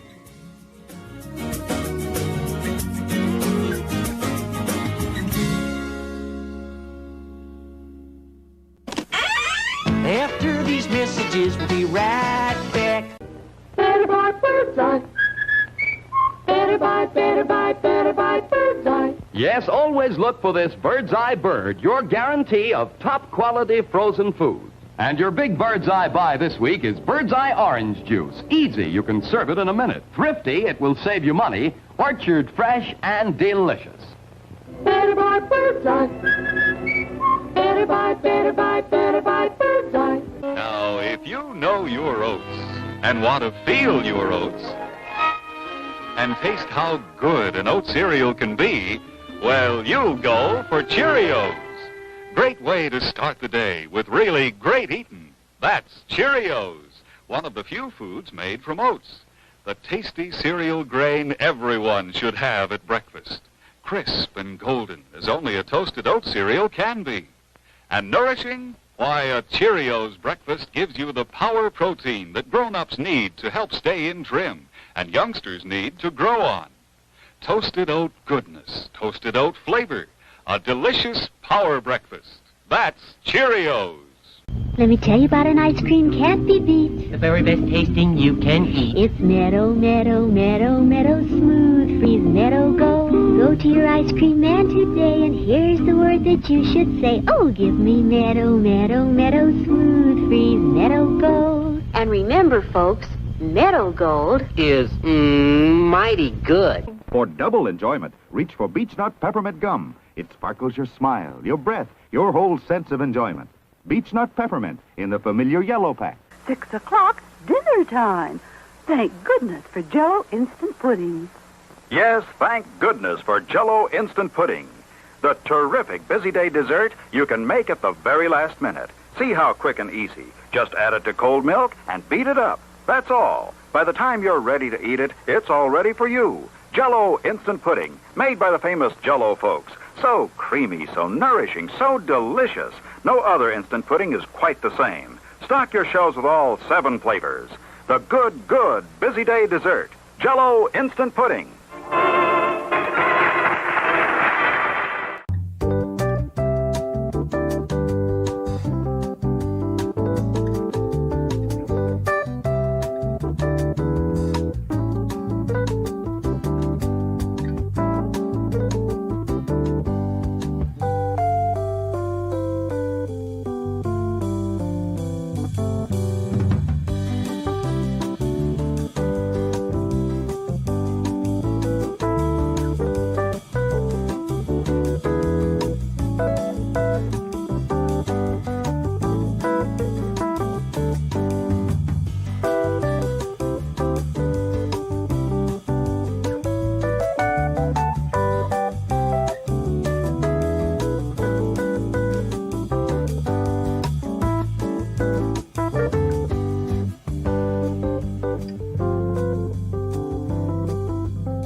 Bryant Show on the 50,000 watt sports powerhouse. ESPN 105.9 The Zone and streaming Check it out online now. at thezone1059.com. All right, back with y'all. Hope you enjoyed the Scott Foxhall interview. I enjoyed that. Something kind of coming out of that really knocked me back. That is a part of the stat line. And again, stats are stats. They don't tell you the whole story. The joke that I make, and I didn't come up with this. I got it from somewhere else along the way, and it stuck with me. Was stats are like a bikini. They show you a lot, but not everything. And that's kind of the truth. But I'm bringing up Landon Sims and how dominant he has been this year for Mississippi State. I think he leads the country in strikeouts. Does he still lead the country in strikeouts? Some of y'all know that stat, but I know he leads state. So he's thrown 21 1/3 innings this year and has struck out 43 guys. It's just incredible. 21 1/3 innings, 43 strikeouts, opponents batting only 137 against him. But then I brought this up to Coach Foxhall, okay, but then I looked down at Will Bednar. He's your starter on Saturdays, therefore he's thrown more innings than Sims has, who's a reliever. Bednar, opponents are batting 171 against him. He has 48 strikeouts in 30 innings. So he's not the same, but he's in the ballpark of a swing and miss of McLeod and Landon Sims.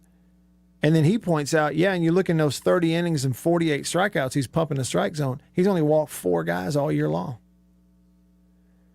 That's blow me away stuff right there. He called them video game numbers. That's what it is. A starting pitcher who has thrown 30 innings. Okay, so only McLeod has thrown more innings on state staff at 36 1/3. McLeod's got 10 more strikeouts and 6 1/3 more innings.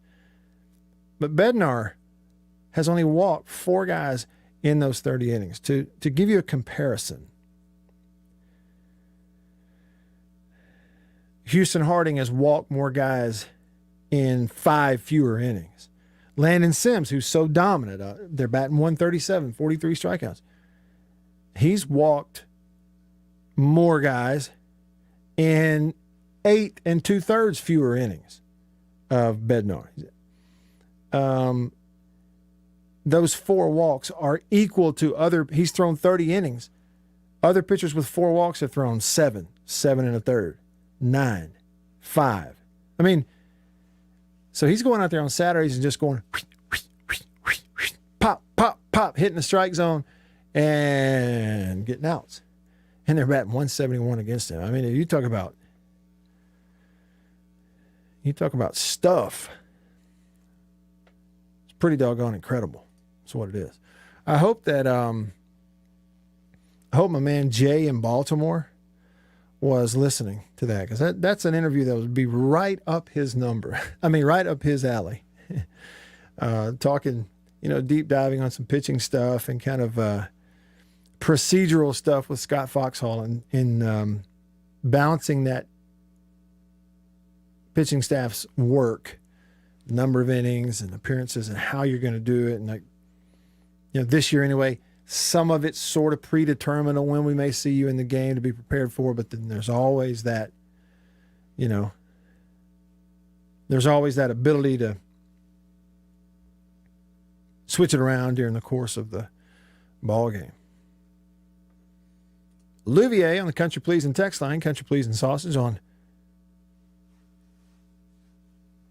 grocery store shelves throughout the Southeast. Hit them up. Walk up in there and say, Country Pleasing, please. 885 ESPN. Olivier says, as a Little League Baseball coach, says, fill it up. Hail State and go Saints. That's it, Olivia. That's great advice for young pitchers, right? Just fill up the strike zone. Fill it up. Load that strike zone, see if they can hit it. Throw your best pitch in the strike zone, and if he hits it, shake his hand after the ball game.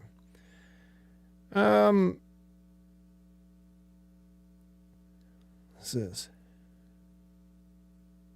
How about this? On this day, 1947 is when Jackie Robinson debuted for the Dodgers.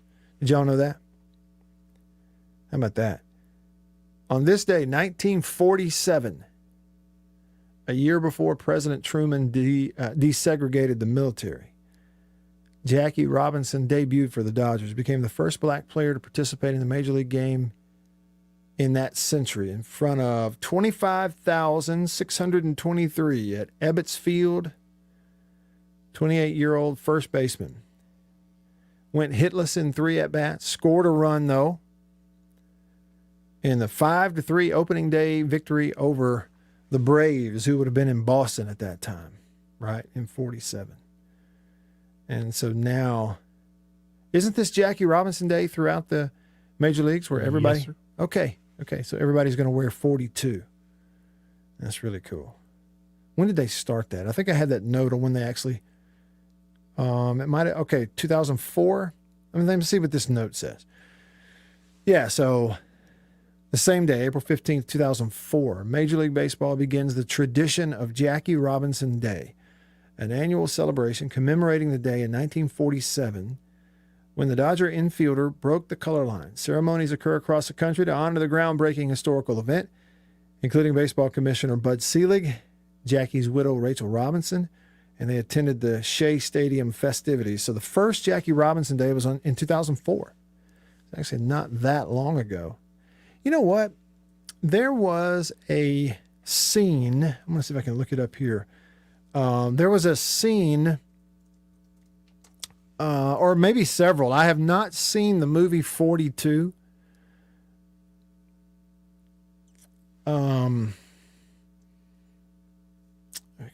Birmingham. I'll tell you why I'm looking that up. I had not seen the movie 42. I've only seen clips of it.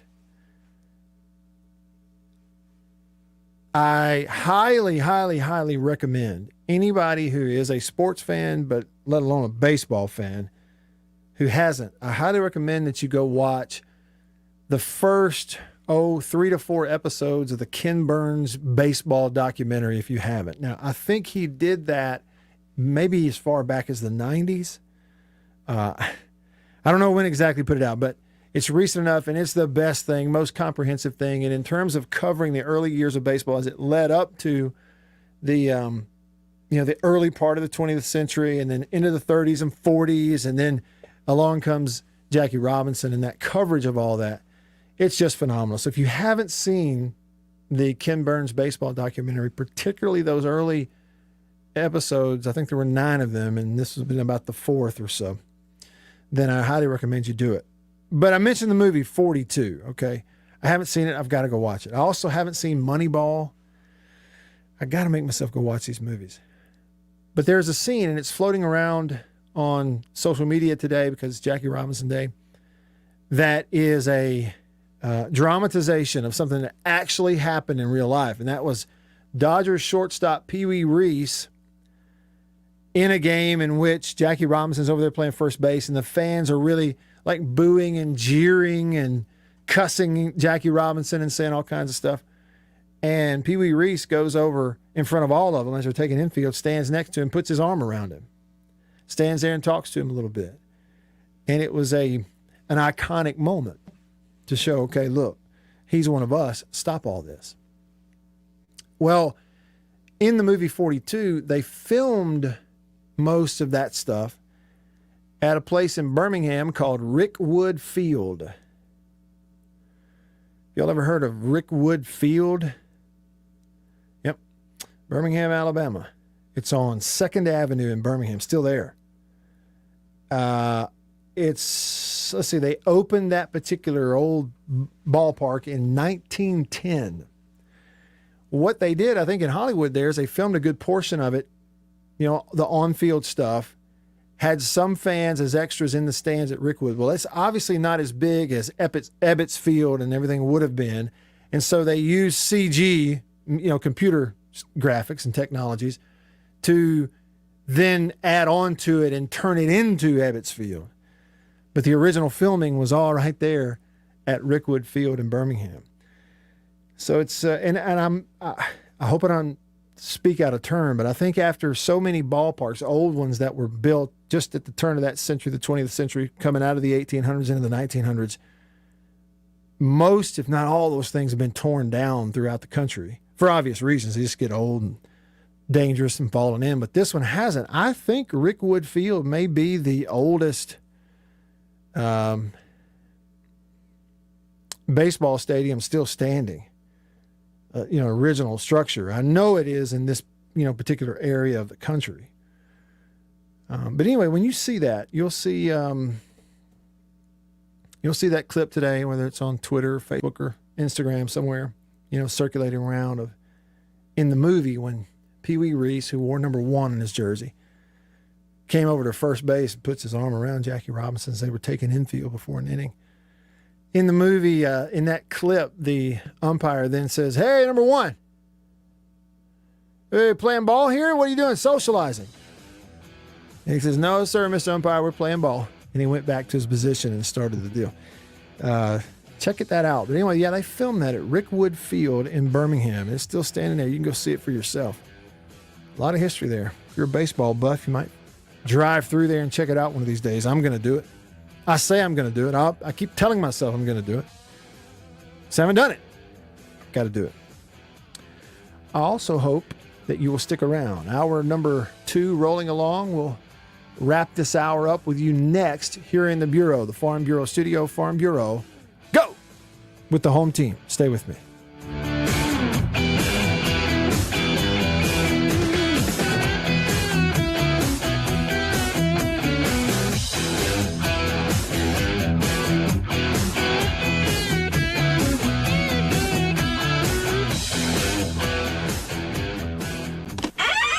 After these messages, we'll be right back. For double enjoyment, reach for Beech Nut Peppermint Gum. It sparkles your smile, your breath, your whole sense of enjoyment.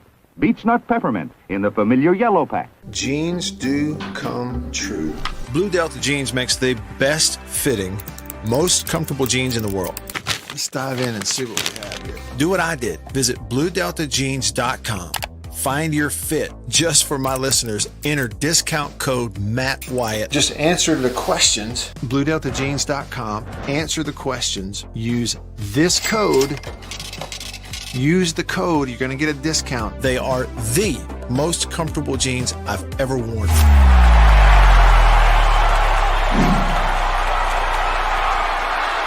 Farm Bureau Insurance stands ready to provide financial relief to our communities in this time of crisis. This includes a one-time credit to all personal auto policyholders, a donation of $500,000 to the Mississippi Food Network, and additional payment options for those hit the hardest, all while continuing to service customer claims as well. But this is the time to go above and beyond. These are a few ways we're keeping the Farm Bureau promise. To learn more, talk to your agent or visit us online.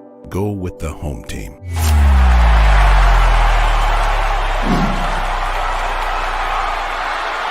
Hey, y'all, let me tell you a little bit about C Spire. New stuff in 2021, including 5G coverage. If you go to their website right now, cspire.com, you're going to see their no bull, which, by the way, I love the Super Bowl ad with the slow motion bull. You're going to see that on the website. But look, they're right. There's been a lot of bull over the years in your wireless bill, depending on if who you were with. And my experience with C Spire is just like they say, there's no bull. I know what it's going to cost me each month. I know what my coverage is the number one coverage in Mississippi, period, the number one network.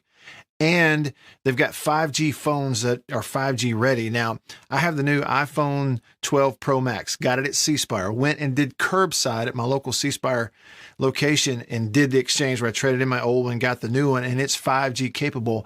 And we've got 5G coverage in parts of Mississippi, and it's just growing by the day. So you really ought to check that out, okay? And in terms of the new phones, you got deals going on those as well. Find those out at cspire.com. C Spire, customer inspired. After these messages, we'll be right back. Every farmer understands their farm can't thrive without some good partners like sun, soil, and rain. And farmers in North Mississippi also rely on another important partner, Mississippi Land Bank, because land and farm financing are Mississippi Land Bank's primary focus. We've grown alongside these farmers' crops for more than 100 years. We understand what a farmer needs, and we know the lay of the land in North Mississippi. and that's where I stand. A lot of people in the equipment world, things kind of go in trends, I guess, if you want to say it. So kind of the first big thing that we look at when we start evaluating our business is going to be our turf equipment. That's kind of the first big push, because once everything, the water dries up and the grass starts growing, this is what everybody's looking to get. We carry the new Wright stand-up mower. Doesn't look like much, but this thing is, and it costs just as much as zero turn. Not a cheap unit at all. I mean, if you go out there and look at that zero turn, this thing right here, I mean, it's got all your components from your big pumps to your commercial engine to your large steel deck. And these guys were the first ones to make the standard mower. Better buy Bird's Eye. Better buy Bird's Eye. Yes, always look for this Bird's Eye Bird, your guarantee of top quality frozen food. And your big Bird's Eye buy this week is Bird's Eye Orange Juice. Easy, you can serve it in a minute. Thrifty, it will save you money. Orchard fresh and delicious. You, Mississippi. Online transmission is ready, sir. Live online at thezone1059.com and Keep your radio turned on to ESPN 105.9, The Zone. All right, back with you. All set to wrap up here, hour number 2 of the show. In the Bureau, the Farm Bureau studio, Farm Bureau, go with the home team. Get you some of those Blue Delta jeans. If you haven't already, trust me, they're the best fitting jeans you will have ever put on. You'll wear them and wear them and wear them, and I do. And Annabeth tells me, you may be overdoing it. You got other clothes. Yeah, I realize that. But I like these, and they are fit to me. They are custom made for me. And you can have some just like it. Just go to BlueDeltaJeans.com, fill out all the information there, and answer the questions at the virtual tailor link or tab there at BlueDeltaJeans.com. And if you'll use my name at checkout, it's just Matt Wyatt, all lowercase, no spaces, all lowercase, Matt Wyatt. Use that at checkout to get a 10% discount off your purchase and save yourself some money. Earlier, who was it? Well, it was Rooster. Today he was Rooster. Some days he's Ponto. What's his real name? Anyway, he called and he was saying that there's a boycott going on of Major League Baseball. Did y'all know this? Did y'all know? I want to go back to it because right now, at about this time, it's about an hour ago, I bet Squirrel and Lynn and Ernest thought that I was just ignoring them. I didn't. So when he said that, he was saying that people are boycotting Major League Baseball by not watching them on television, and I would assume not buying a ticket and going to the games too. So I wonder how much it's being felt. Is it a big deal? Are people noticing? Are news stories out there about some Major League Baseball boycott because Major League Baseball kind of bowed to the political pressure and moved the All-Star game out of Atlanta? Squirrel texted us and said that he is part of the boycott too. So he's not watching any baseball. Lynn said, I'm watching Major League Baseball. Ernest T said, I'm watching Major League Baseball and loving it. Let's go Red Sox. The Braves are going to be fine. Acuna can rake. So see, we had a caller said he's a part of the boycott, not going to watch. A texter, part of the boycott, not going to watch. 2 texters, I'm watching. They're not a part of the boycott. Is it a big deal? I tell you, Bill, I need to be convinced before I'm going to change my habits. And right now, my habits in terms of viewing and consumption, I don't know what has caused this, but I've really, really narrowed my scope of what I consume. I'm not watching a lot of live TV if it's not a live sporting event. I very rarely watch live sporting events with the volume on. It drives my wife crazy. It drives Annabeth crazy. So I can't stand this. I need some noise, something. She's always let me know that. But that's the way I watch it. So maybe I'm missing there. I recently just completely cleared out my Twitter and Facebook and all that so that I can very intentionally control what I consume on those things. Number one, so that I'll consume less, right? I want to spend less time looking at Twitter and less time looking at Facebook, more time actually doing stuff. So, we each have to manage it according to our own personality. But sometimes then I've had a few instances, and this is one of them, where somebody will either text in or call in and go, well, this is going on. I go, wait a minute. I had no idea if it is going on. I know the story. I know the sides of it. I don't like it. I don't like I think it's almost like, I don't know, beneath the presidency of the United States, or it's like an immature political sort of tactic to, like, get the president going in on sports, and move this. I mean, and now it's like competing cancels. Okay, they want to cancel Atlanta, and so now everybody wants to cancel them. Well, everybody's going to cancel on either side, I guess. Is that what we're doing? Well, I had heard that some people were getting their money back on their season tickets, but I don't know exactly where. But I'd heard that. I know for sure they're going to give the money back to people who bought tickets for the All-Star game in Atlanta. Sure. They got to refund that. So. I wonder what those tickets cost this early. If you got them that early, as soon as you found out. It'd be cool to see an All-Star game. Mm-hmm. It'd be cool. Ooh, I hear some coffee pouring. I just poured it. I always wonder if that comes through the microphone. I can hear it. Sounded good. Yeah, and it is good. Smells Gosh. good, everything. Talking about habits. I make a pot of coffee before the show every day. Put it in the thermos to keep it hot throughout the 3 hours of the show, and slowly consume it until we're done. That's my habit. And on days when I don't do that for some reason, or I run out early, I really sort of internally flip out. And you're not supposed to be that way, but I do, unfortunately. Yeah, get your coffee at High Point Roasters in New Albany, highpointroasters.com. Anyway, I guess the point that I was making is that you don't want to miss stuff. You don't want to be totally uneducated of current events and things that are going on in the world. But I got to be honest with you, I sure have been happier just ignoring 90% of stuff that's out there. I honestly don't know if that's a bad way to go through life or a good way according to some expert or according to people. But gosh, I've loved it. I can't ever see myself going back. Maybe it's sort of selfish even to just isolate yourself from some current events, but I've kind of done it and loved it. Thibodeau on the line. He's on line one. Thibodeau, the man, the myth, the legend, on the Davini phone. What's up, Thibodeau?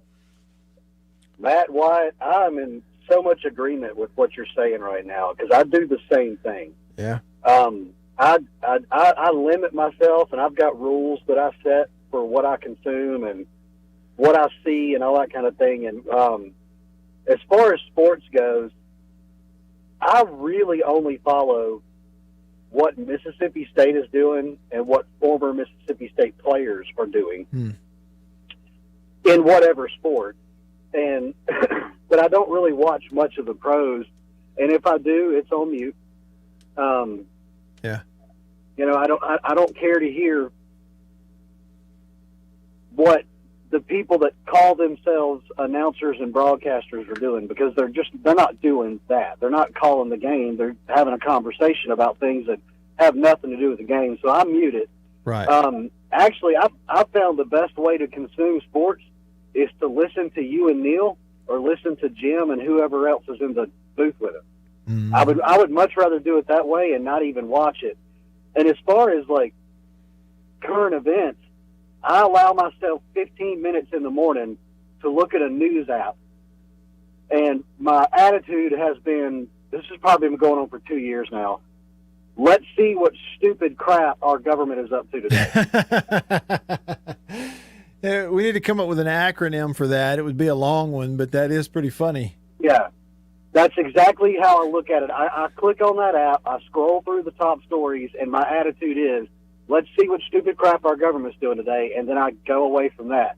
And as far as social media, I'm in the process of redoing all of the social media accounts that I used to have for business purposes only.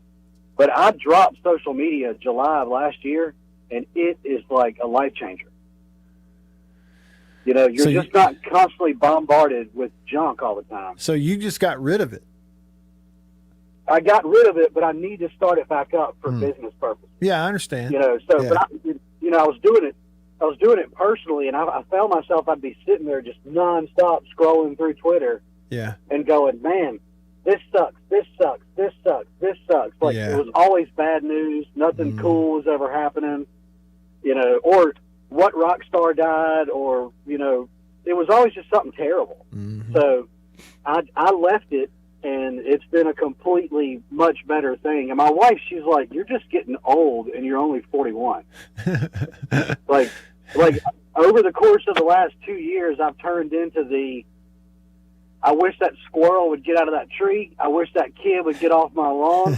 And if that bike comes in my driveway one more time, I'm gonna come out there and say something about it. I'm gonna let the air out of his tires. Don't do that. Don't do that. Like she thinks that's how far I've gone because I don't care for technology and all that kind of stuff. Yeah. You know, it's interesting. I mean, again, to each his own. I love the technology stuff, you know, for my job, not only radio, but for my job and video production company. We're loaded up. You're always in the new tech and new stuff and having to understand all of it, AV and everything. But I will say, I'm sort of zeroing in on a theory, Thibodeau. And by the way, just to tell you, the music's starting, but I'm zeroing in on a theory, and that is that you can't be a consumer and a producer. You can't be a consumer of content and a producer of content. You can only be one or the other. And I've decided to just try to zero in on being a producer. Hey, man, it's good to hear from you as always. Have a good one. You too. That's Thibodeau. Me and old Thibodeau seem to have a lot in common. You know it? The way we see things, the way we handle social media, and even we both have wives who tell us when we're stupid. We got a lot in common. Hour 3 coming up. Y'all stick around.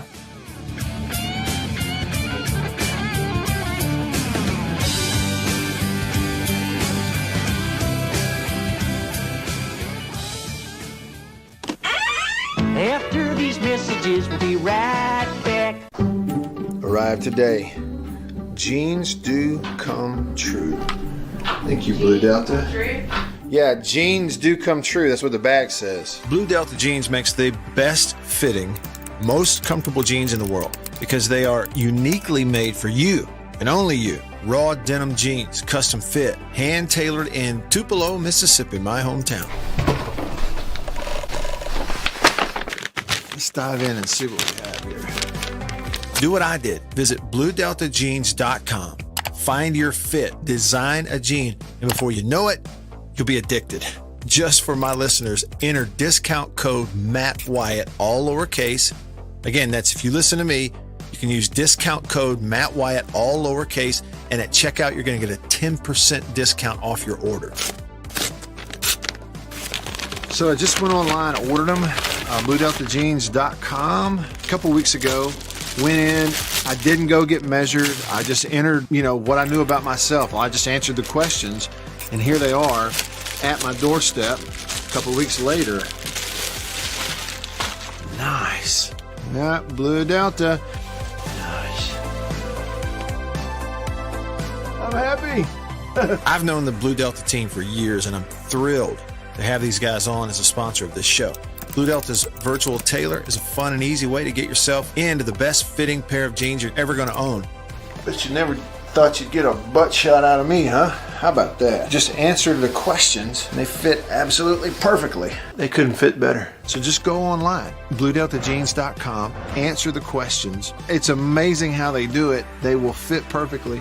You're not going to find better material and better feeling pants, period, anywhere. BlueDeltaJeans.com.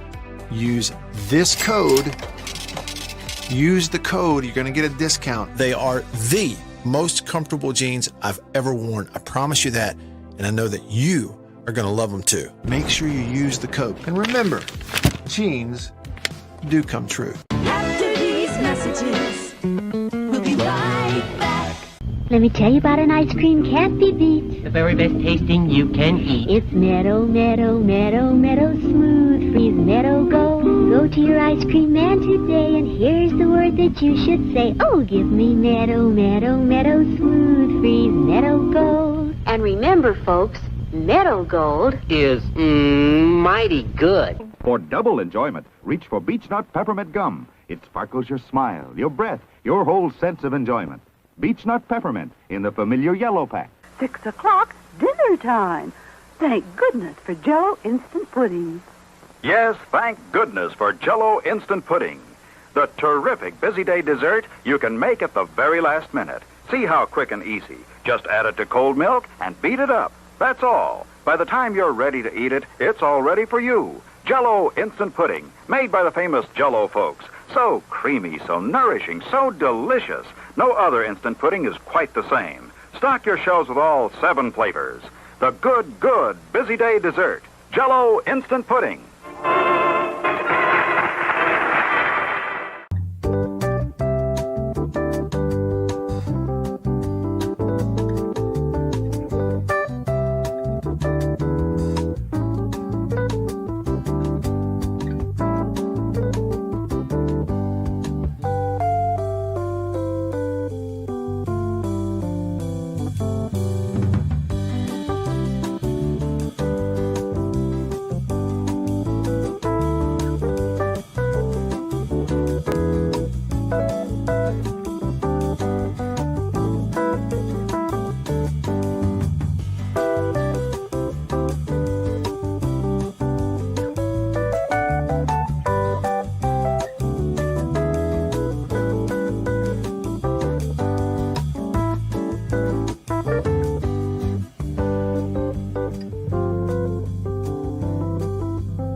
Take a seat.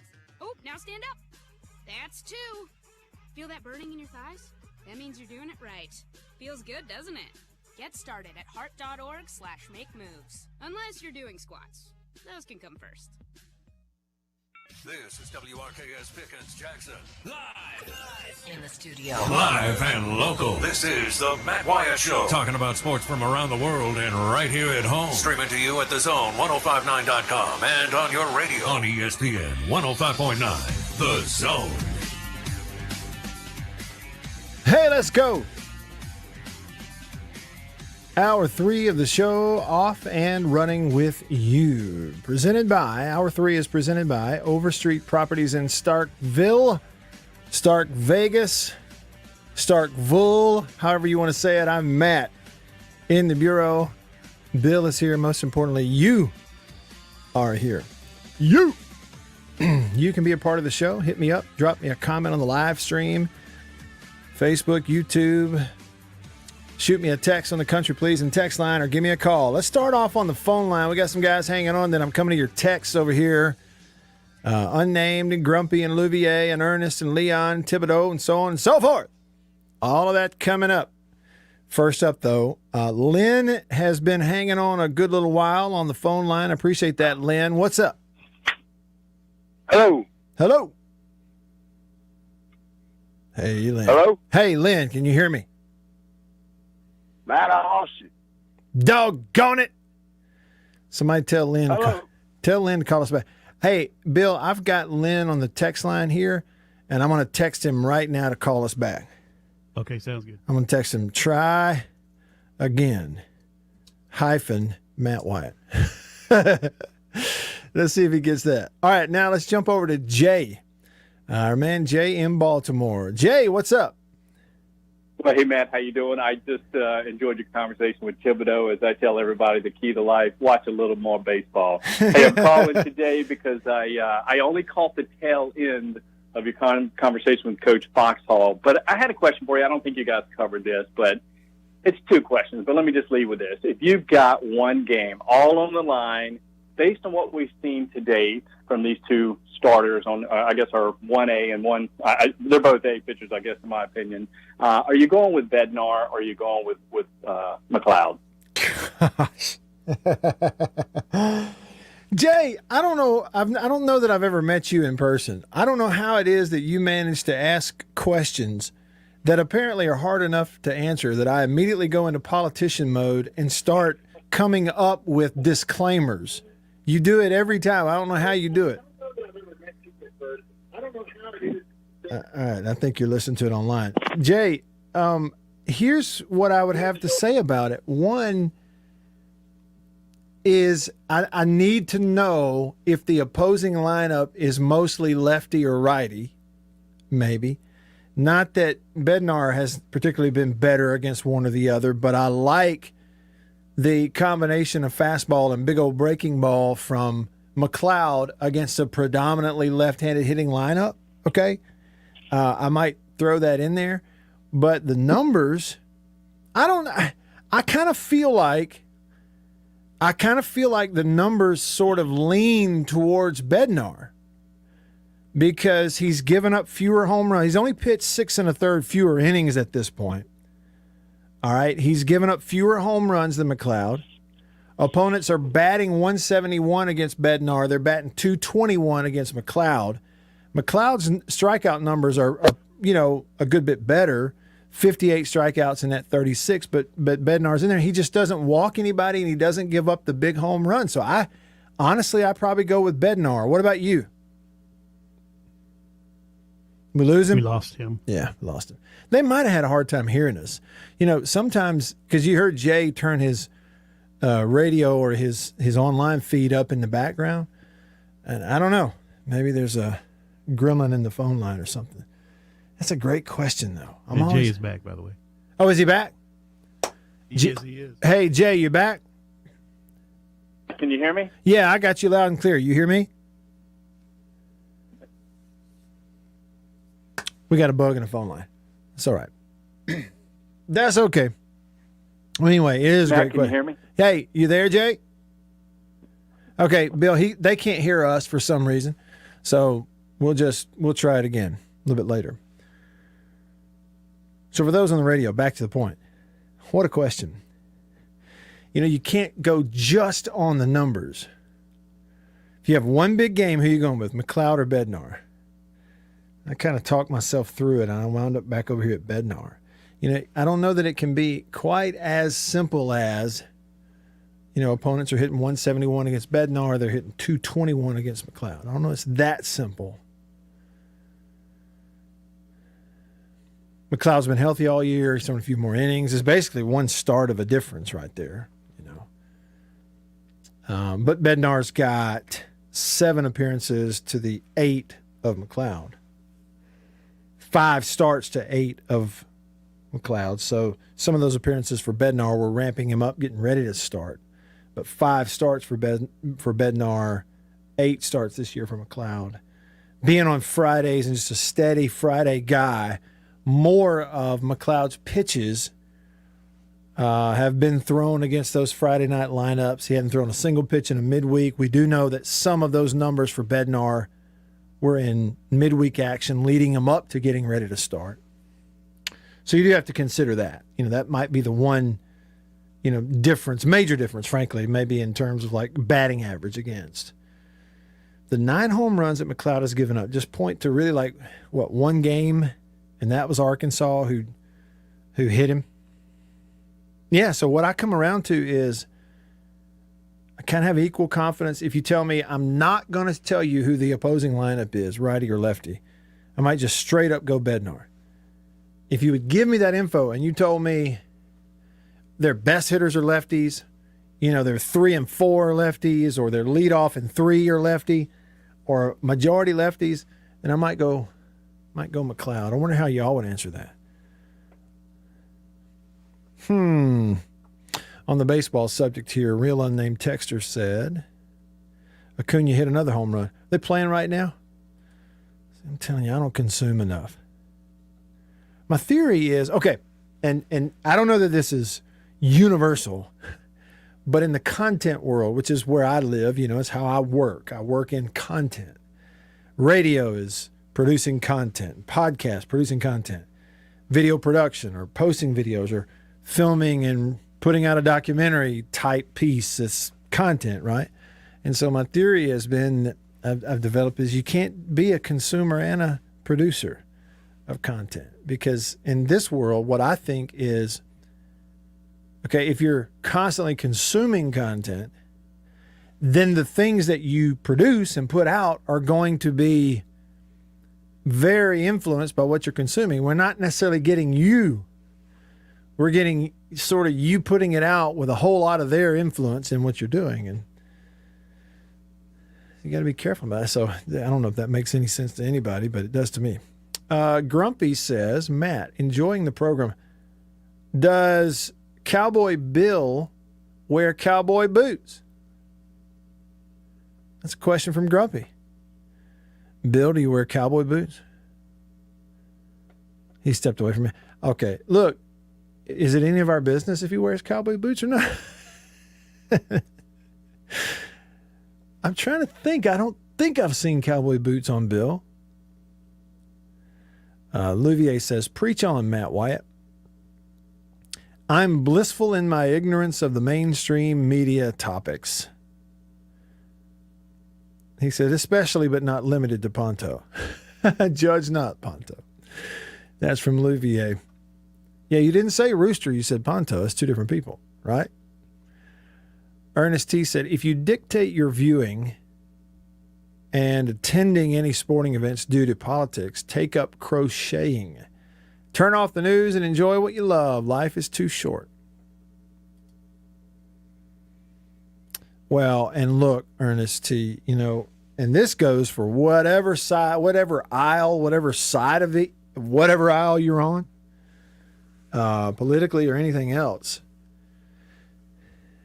You know what we have reached? We have reached a time in our lives where the word news does not mean what it used to. I don't know what term do we have? Term, you know, a name. What term do we have in our society today that is defined by this, is defined this way? The dissemination of facts and information. And that's it. What do we have? What's the term? Dissemination of facts and information. What is it? Because you really can't. Well, I think local news. There are a lot of local news outlets that are doing a pretty decent job of that, you know. But by and large, it's just the word news doesn't even really mean what it used to mean. That's just, you know, they have moved the cheese, so to speak, Ernest T. So we got to move too. We got to go find it and figure it out. Thibodeau says, I think your theory is pretty on target. If you're consuming and producing, then your production becomes lazy because you'll just repeat what you've consumed and call it production. That is exactly what I was trying to say, Thibodeau. Even before I read your text there, that's what I was sort of saying a while ago. Just a little bit ago. And that's been my theory anyway. Again, whether it be, you take my world in the video world, and video production and other stuff. You take that, and if I'm constantly watching other people's stuff and consuming all that other content, then it's going to make its way, and those techniques and looks and things are going to make its way into my stuff. And so you really have to shut it off at some point and have almost a detox period of getting away from the consumption part of it, so that when you go out here and you start producing things, you're producing what you are producing. And then you sleep a lot better at night. That's my theory. Yeah, Lynn, I was trying to let you know, try us again. Sorry that, we kind of hung you up there. That's, who knows, phones do stuff. Jay texted us back, Jay from Baltimore, and he said, sorry for the connection, but the follow-up was going to be, if you chose Bednar, which is where Jay says that's where he would lean, then why not move him to Friday night? And he says, but would you make the change? You have to consider how McLeod would react to the change mentally. Yeah. There's part of me, I don't know that I would make the change. I really don't. Are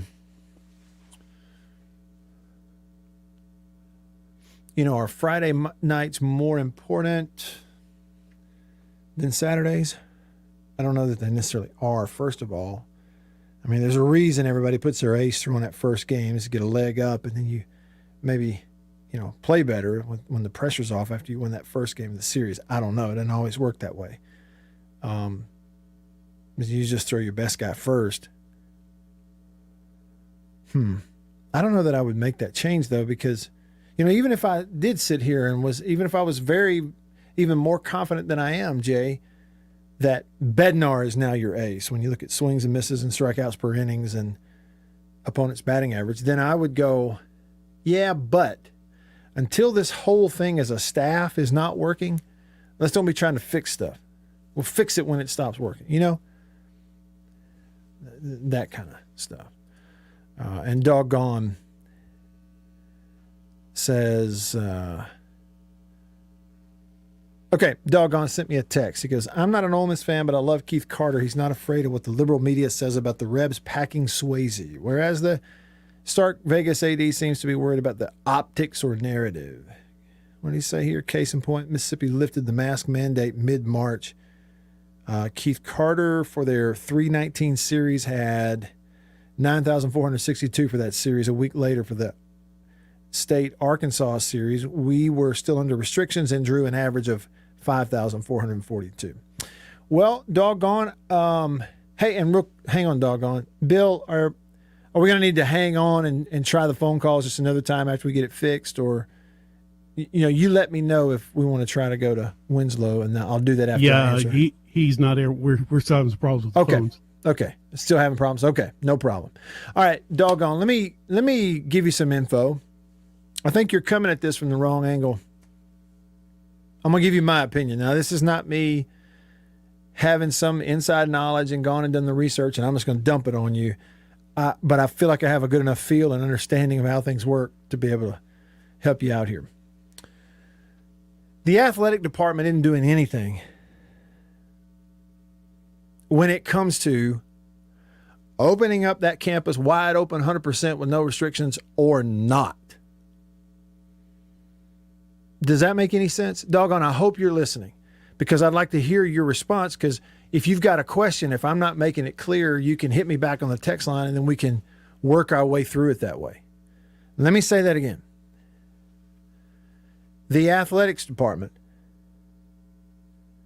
is not the one who makes the decision, this campus is open 100%, no restrictions, or this campus ain't open, we have restrictions. That's not the athletics department call. It's not their call. It's up the road. It's over their head. That's a fact. So that goes for Keith Carter at Ole Miss, goes for John Cohen at State. It's the chancellors and presidents and governing bodies of the entire university that make that decision. I mean, just think about it. It makes total sense. So if the school, okay, and I would guess the chancellor or whatever, group of people that he has at Ole Miss that makes a decision and goes, okay, because of this, we're going to do this as a university. Well, then, therefore, the athletics department going to do the same thing. Period. So, therefore, in relation to attendance, I'm going to give you my opinion now, okay, based on what I know and how things work, doggone. If State, let's say State from the top is in a little bit of a different lane right now for whatever reason. I'm just saying, let's just say they are in a different lane going, well, mask mandate, this, that, and the other, not quite ready to open up the entire campus 100% wide open, no mask. We're back to 100% normal. Okay, we're still going to do this. We're going to follow this. We're going to do, whatever their, capacities are, whatever mask mandate they want to have on campus, all that kind of stuff. Well, if that's the case, then State as an athletics department isn't going to go out here and let's just say, this ain't no hypothetical, but let's just say there's only 6,000 people in the stadium for the baseball game, doggone. That's the actual tickets that have been scanned by the 7th inning or whenever it is they put out the attendance. Well, they're not going to go out here and release a figure bigger than that because that happens to be the number of tickets that were sold. I guarantee you, for that Arkansas game that you're talking about, let's see here, mid-March, Mississippi State, Arkansas, you said they drew an average of 5,442. Go back and look at the tape. There's no doubt that there was at least 5,000 in there on average. I guarantee you the books show that they had 9,000, 10,000 tickets sold for a game or two here and there, but they don't go out and announce the number of tickets that are sold, which is what you get in the big numbers. So for last weekend, for instance, at Ole Miss, go look. They didn't have 11,000 people there for that ball game. When they showed shots of their grandstands, there's a lot of empty seats. But that was the number of tickets they had sold for the game in a normal situation with a normal open year where you're not worried about any PR angle whatsoever. Your university is open, so you, as an athletics department, you don't have to worry about it. We'll just release the number of tickets sold, and that's our attendance. Listen, those attendance numbers at a lot of those top 20, 25 attendance numbers at LSU and State and Ole Miss historically, those are tickets sold. It's not the number of that they've scanned coming in. So if as a university, things haven't been opened up 100%, just think about it. Then what number are they going to... They're going to release to you at this baseball game the number of tickets that got zapped on the way through the gate. It's not going to be the total number of tickets sold. I'm trying to differentiate between the two for you, doggone, because that's what you're describing in your initial text. At one school, you got a number of tickets that are sold. At the other one, you're getting a number of people that actually walk through the gate. Those two things are different. And because of the pandemic, and one place is doing one thing one way and one place is doing things a different way, you're getting one and you're getting the other.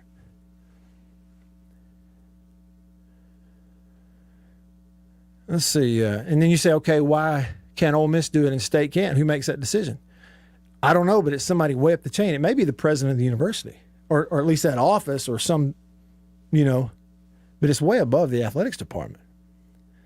Okay, and then you say, still, Carter has more pull with his chancellor than Cohen has with ours.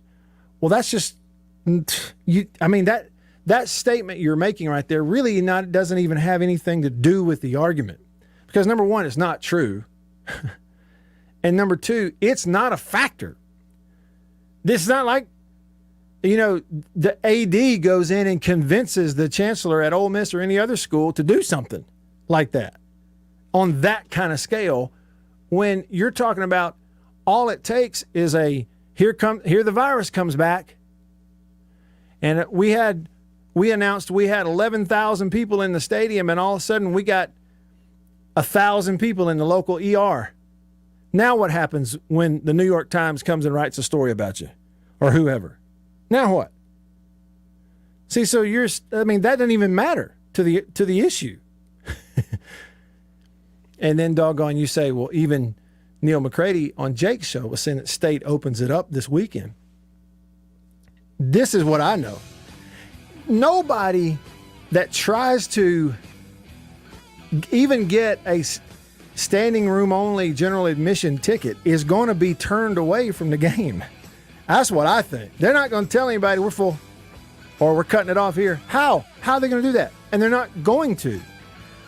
But I wouldn't be surprised, doggone, that officially, things aren't opened up 100% yet.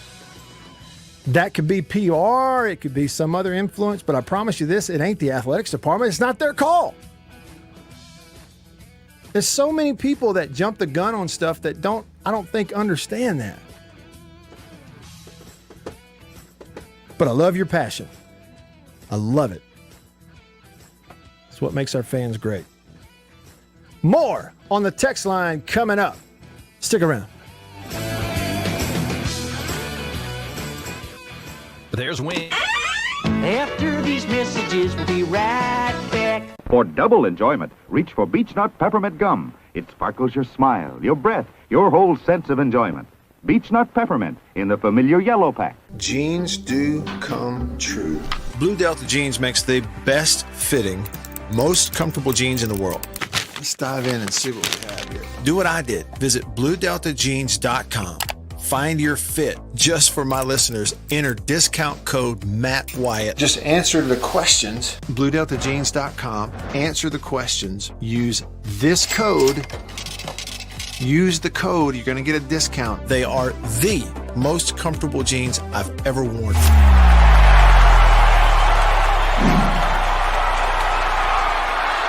Farm Bureau Insurance stands ready to provide financial relief to our communities in this time of crisis. This includes a one-time credit to all personal auto policyholders, a donation of $500,000 to the Mississippi Food Network, and additional payment options for those hit the hardest, all while continuing to service customer claims as well. But this is the time to go above and beyond. These are a few ways we're keeping the Farm Bureau promise. To learn more, talk to your agent or visit us online. Go with the home team.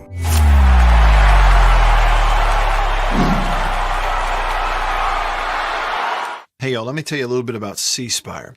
New stuff in 2021, including 5G coverage. If you go to their website right now, cspire.com, you're going to see their no bull, which, by the way, I love the Super Bowl ad with the slow motion bull. You're going to see that on the website. But look, they're right. There's been a lot of bull over the years in your wireless bill, depending on if you know who you were with. And my experience with C Spire is just like they say, there's no bull. I know what it's going to cost me each month. I know what my coverage is the number one coverage in Mississippi, period, the number one network. And they've got 5G phones that are 5G ready. Now, I have the new iPhone 12 Pro Max, got it at C Spire, went and did curbside at my local C Spire location and did the exchange where I traded in my old one, got the new one, and it's 5G capable. And we've got 5G coverage in parts of Mississippi, and it's just growing by the day. So you really ought to check that out, okay? And in terms of the new phones, you got deals going on those as well. Find those out at cspire.com. C Spire, customer inspired. After these messages, we'll be right back. Every farmer understands their farm can't thrive without some good partners like sun, soil, and rain. And farmers in North Mississippi also rely on another important partner, Mississippi Land Bank, because land and farm financing are Mississippi Land Bank's primary focus. We've grown alongside these farmers' crops for more than 100 years. We understand what a farmer needs, and we know the lay of the land in North Mississippi. And that's where I stand. A lot of people in the equipment world, you know, things kind of go in trends, I guess, if you want to say it.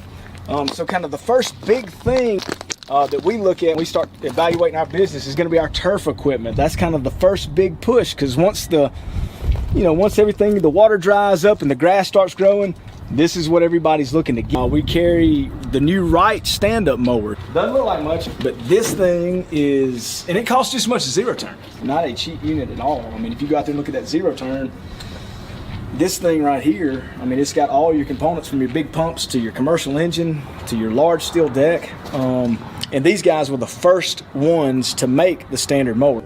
Better buy Birdseye. Better Better buy Bird's Eye. Yes, always look for this Bird's Eye Bird, your guarantee of top quality frozen food. And your big Bird's Eye buy this week is Bird's Eye Orange Juice. Easy, you can serve it in a minute. Thrifty, it will save you money. Orchard fresh and delicious. Better buy Bird's Eye. Better buy Bird's Eye. Now, if you know your oats and want to feel your oats and taste how good an oat cereal can be, well, you'll go for Cheerios. Great way to start the day with really great eating. That's Cheerios, one of the few foods made from oats. The tasty cereal grain everyone should have at breakfast. Crisp and golden as only a toasted oat cereal can be. And nourishing? Why, a Cheerios breakfast gives you the power protein that grown-ups need to help stay in trim and youngsters need to grow on. Toasted oat goodness, toasted oat flavor, a delicious power breakfast. That's Cheerios.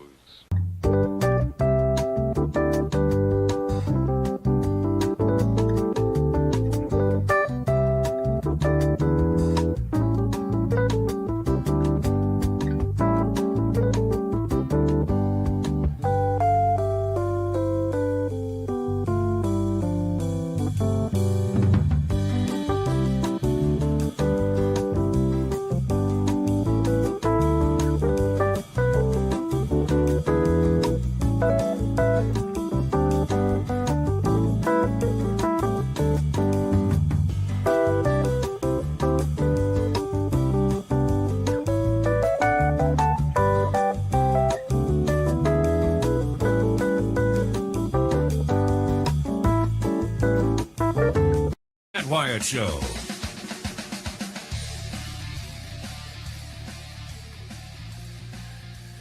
The telephone is working. We hope. We hope. There's that back end disclaimer. We hoping it seems like it's working. Try it. Call me on the Davini phone. Davini Equipment in Madison and in Jackson. Your Kubota dealer. 995-1059. 601. 995-1059. We'll try it again if you call. If not, no biggie. It's no biggie. All right, what did people say here? There was a comment on the Country Pleasing text line that I thought deserved applause. Brandy in Hattiesburg texted and said, I don't understand why people insist on talking about the attendance numbers. It's pretty clear that MSU has opened things up, but they want it to happen quietly and not make a big deal out of it. Dadgummit! I just think, yes. It's like we went from a big crowd to a small crowd. Sorry about that. Here's a bigger crowd. Oh, that's like an auditorium crowd. Round of applause for you, Brandy. Brandy with the powers of observation. I mean, that's it, right? Regarding attendance, here's what we can do. Just use our eyes. Just look. It was just an example, Jeremy. I don't even know why I brought up that example, but Jeremy said, agreed with most everything that you said until you brought up worrying about what the New York Times writes about us in a paper.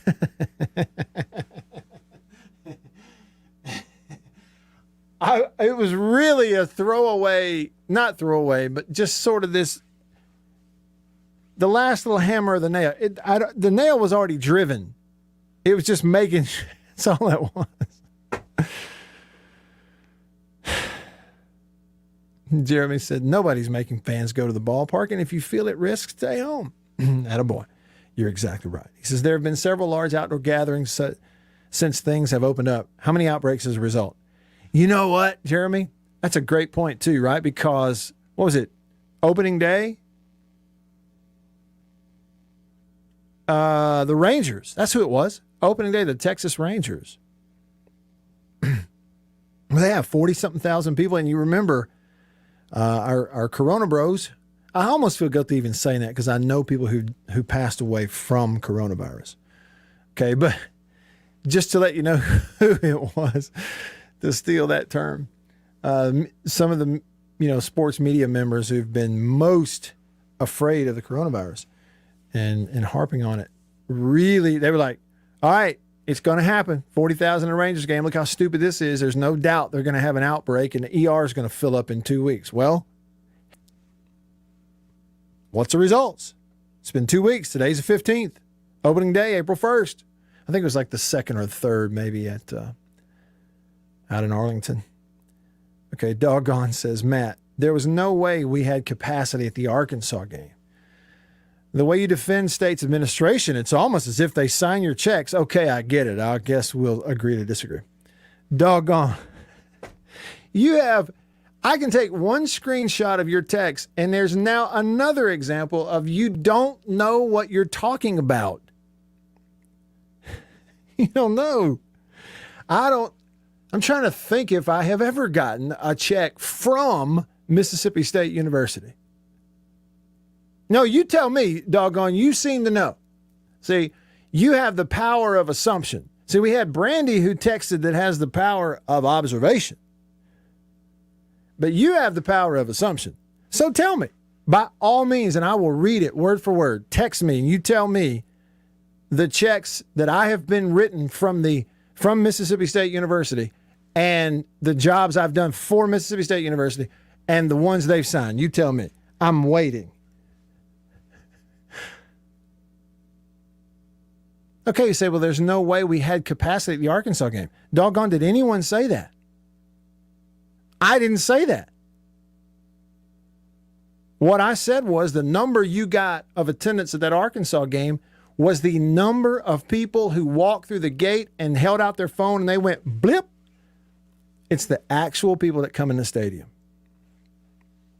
Because I can promise you, as soon as the university is wide open 100%, we have no restrictions, no mandate, nothing whatsoever, then at that point, what baseball will release for attendance numbers will be the tickets sold. I promise you.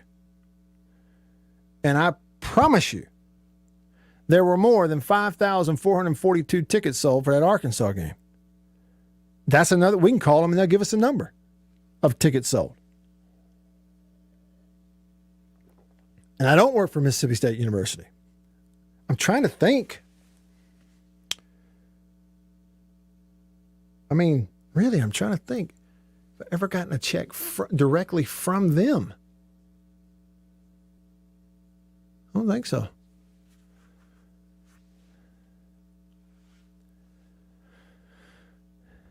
The powers of assumption. You gotta be careful with those. You know what assuming will do? Make a out of you and me. Not just one of us, both of us. Anthony from Tupelo says, oh, yeah. Anthony goes, okay, now you're seeing what I mean about fans hammering Cohen. Yeah, well, and I think that's, right? That's natural. It's to a certain degree. Doesn't every coach and every athletics director have a certain amount of criticism and scrutiny that comes with the job? Yeah, I see what you mean, Anthony. Bill says, Matt, yeah, you were just countersinking that nail. That's it. You know what I've always enjoyed swinging a hammer, I guess because I've never had to do it for a living. 20-ounce hammer. I hadn't been swinging it all day. And, of course, I don't know if anybody does anymore. You get a hammer in case you need it. Now it's all nail guns and air compressors. But you know what I used to, hate having to do? Is when you're doing, a trim job, you're putting in base and shoe mold and crown mold, and chair mold and stuff in a house. And you have to go around, sinking that nail so that you can come back with the nail filler later to smooth it over before it gets painted. You talk about a tedious, job that I hate. Taking that little hole punch, or little nail punch, and punching it in there so that we can come back and fill it with. Hate doing that. I'd rather tote and out in the sun. I have to go around on my knees, going to tap. Next one, tap. Hate that, man. That ain't for me. Rebel Rex, what does he say here? Ole Miss broke the weekend attendance record for their series with Arkansas, and there hasn't been a massive outbreak in Oxford this week. So go figure, he says. He says, I think the overall number over the weekend was 33,500. Yeah, that's great. Hey, Bill, I hear a phone coming through. Is somebody trying to talk to me? No, we were just Okay. checking it out. Oh, that was me, I heard. Okay. Oh, you heard. Hey, I was about to go, hey, I like that guy's voice. Hey, what a voice. Hey, everybody. No, yeah, that's cool. And Rebel Rex, look, for everybody, I think a lot of this is, Ole Miss made the decision earlier. They're going to open it back up. They've done full attendance.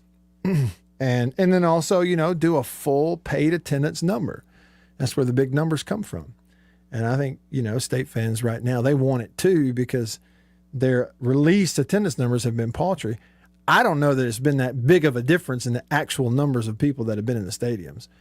And this weekend there'll be a lot of people in there. I don't care, what number they release, but the idea that nobody's being turned away from coming into the ball game this weekend, regardless of what number they release, it'll be a big crowd. Jason in Flagstaff. He goes, I'm as safety-minded as anyone, but I'm tired of the nonsense about outside stadiums. Literally got into it with a neighbor wanting me to wear a mask at my son's bus stop. Yeah, the whole outdoor thing, I'm not so sure about it anymore. I'm really not. Doggone, what did he say here? He said, I built a house and paid the builder. He in turn paid the plumbers, electricians, etc. They didn't technically get paid by the owner, but the builder. You're getting paid by the construction owner, not the owner. Lord God, help us, doggone. You're just too brilliant for the rest of us, buddy. Phew. Are we done? No, unfortunately not. Doggone, you know more about my business than anything else you have texted today. And buddy, that ain't saying much. Stick around.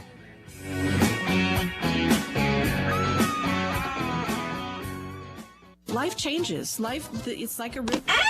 After these messages, we'll be right back. Arrived today. Jeans do come true. Thank you, Blue Delta. Yeah, jeans do come true. That's what the bag says. Blue Delta Jeans makes the best fitting, most comfortable jeans in the world because they are uniquely made for you and only you. Raw denim jeans, custom fit, hand tailored in Tupelo, Mississippi, my hometown. Let's dive in and see what we have here. Do what I did. Visit BlueDeltaJeans.com. Find your fit, design a jean, and before you know it, you'll be addicted. Just for my listeners, enter discount code Matt Wyatt, all lowercase. Again, that's if you listen to me, you can use discount code Matt Wyatt, all lowercase, and at checkout, you're going to get a 10% discount off your order. So I just went online, ordered them, BlueDeltaJeans.com. A couple weeks ago, went in, I didn't go get measured. I just entered, what I knew about myself. I just answered the questions, and here they are at my doorstep a couple weeks later. Nice. Yeah, Blue Delta. Nice. I'm happy. I've known the Blue Delta team for years, and I'm thrilled to have these guys on as a sponsor of this show. Blue Delta's Virtual Tailor is a fun and easy way to get yourself into the best fitting pair of jeans you're ever going to own. Bet you never thought you'd get a butt shot out of me, huh? How about that? Just answer the questions and they fit absolutely perfectly. They couldn't fit better. So just go online, BlueDeltaJeans.com, answer the questions. It's amazing how they do it. They will fit perfectly. You're not going to find better material and better feeling pants, period, anywhere. BlueDeltaJeans.com. Use this code. Use the code. You're going to get a discount. They are the most comfortable jeans I've ever worn. I promise you that. And I know that you are going to love them too. Make sure you use the code. And remember, jeans do come true. After these messages, we'll be right back. Let me tell you about an ice cream can't be beat. The very best tasting you can eat. It's Meadow, Meadow, Meadow, Meadow Smooth Freeze Meadow Gold. Go to your ice cream man today, and here's the word that you should say. Oh, give me Meadow, Meadow, Meadow Smooth Freeze Meadow Gold. And remember, folks, Meadow Gold is mighty good. For double enjoyment, reach for Beech Nut Peppermint Gum. It sparkles your smile, your breath, your whole sense of enjoyment. Beech Nut Peppermint in the familiar yellow pack. 6 o'clock, dinner time. Thank goodness for Jell-O Instant Pudding. Yes, thank goodness for Jell-O Instant Pudding. The terrific busy day dessert you can make at the very last minute. See how quick and easy. Just add it to cold milk and beat it up. That's all. By the time you're ready to eat it, it's all ready for you. Jell-O Instant Pudding, made by the famous Jell-O folks. So creamy, so nourishing, so delicious. No other instant pudding is quite the same. Stock your shelves with all 7 flavors. The good busy day dessert. Jell-O Instant Pudding.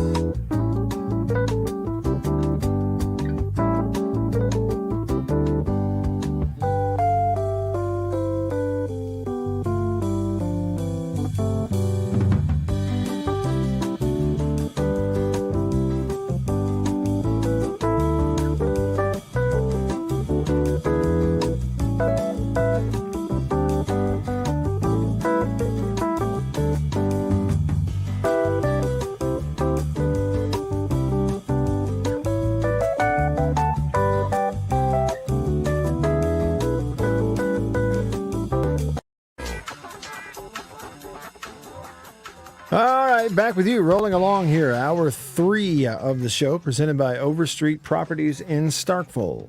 Overstreetproperties.com. That's where you can go. Anything residential in and around Starkville, make sure you go there first. They'll get you hooked up. Buying a house, going to live there permanently, or maybe a condo when you come into town, ball games throughout the year. It's just kind of yours, or leasing an apartment for a student. Anything residential, go to Overstreet Properties, overstreetproperties.com. Try us on the phone. Think we got it fixed. 995-1059-601 number. Text me on the Country Pleasin' text 885-ESPN. Country Pleasin' sausage, no G on the end. countrypleasin.com. Ernest T. You know what he say here? He said, Matt, just go ahead and make doggone. Well, he's all right. He's all right with me. We don't have to agree. Disagreement's good every now and then. But in his case, he's doing a lot of assuming. Here's the thing about it. I don't know how else to say it. Let's just give you some facts of the matter. You know, people like doggone. It happens sometimes, but he just has no earthly idea how I make a living. But he's trying to figure out why I would have the opinion that I have, or maybe some knowledge or something I have. He's trying to figure that out. And the best he can figure is I'm basically being bought off to have my opinion because it's different from his. See, so that's the least common denominator thinking. Okay, we've all been guilty of it. I've been guilty of that before. I'm sure I will be again. That's what's going on in this case. Okay, assuming I've been bought off. Well, he doesn't realize that it's sort of he's sort of taking a shot at my personal integrity. I don't take offense at anything else that he did. You can have an opinion, it's different, whatever, but then you start taking a shot at somebody's personal integrity. Mine, I got a little bit of an issue with that. He didn't realize that's what he's doing because, again, least common denominator thinking, he's not looking that far into it, okay? There's, under no circumstance, I'm going to explain how I make a living on this show. But I can tell you, he has not the slightest idea what he's talking about. He just doesn't know. He's trying. He's assuming. In some ways, even trolling. He just doesn't know. He's not getting it out of me because it's none of his business. The other thing, though, what this originates with, Ernest T., let's call it what it is. This whole thing is angst on the part of some of our Bulldog friends, our Bulldog brethren, State fans, and I am one. Angst and insecurity because the other guys, the rival, Ole Miss, has big attendance numbers. And we know that in this state, between State and Ole Miss, we compete in everything. We want to have more in everything. We want to have better in everything. Doggone is a State fan. And he wants State to have more fans than Ole Miss, and a better stadium than Ole Miss, and a better team than Ole Miss. All that's understandable. Just every State fan feels the same way. But that's where this is coming from. Okay? It's rooted in the rivalry. That does have a tinge of insecurity in it on both sides. That's where all this angst comes from. Okay? It's like Brandy in Hattiesburg texted earlier. People insist on talking about the attendance numbers. Pretty clear MSU opened things up. Say open things up, not 100%, but they're doing it slowly, and it says, I want it, and they want it to happen kind of quietly, not make a big deal out of it, taking a different approach. But see, you got fans that want to be able to go to their Ole Miss friends and go, we have a better stadium and we got more people in there than you do. Well, they can't do that right now because he's released attendance numbers. Well, it's rooted in the rivalry. That's just what it is.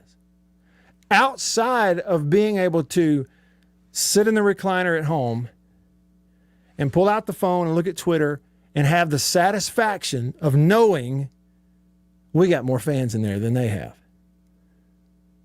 Outside of that, people like Doggone don't really care what the attendance is.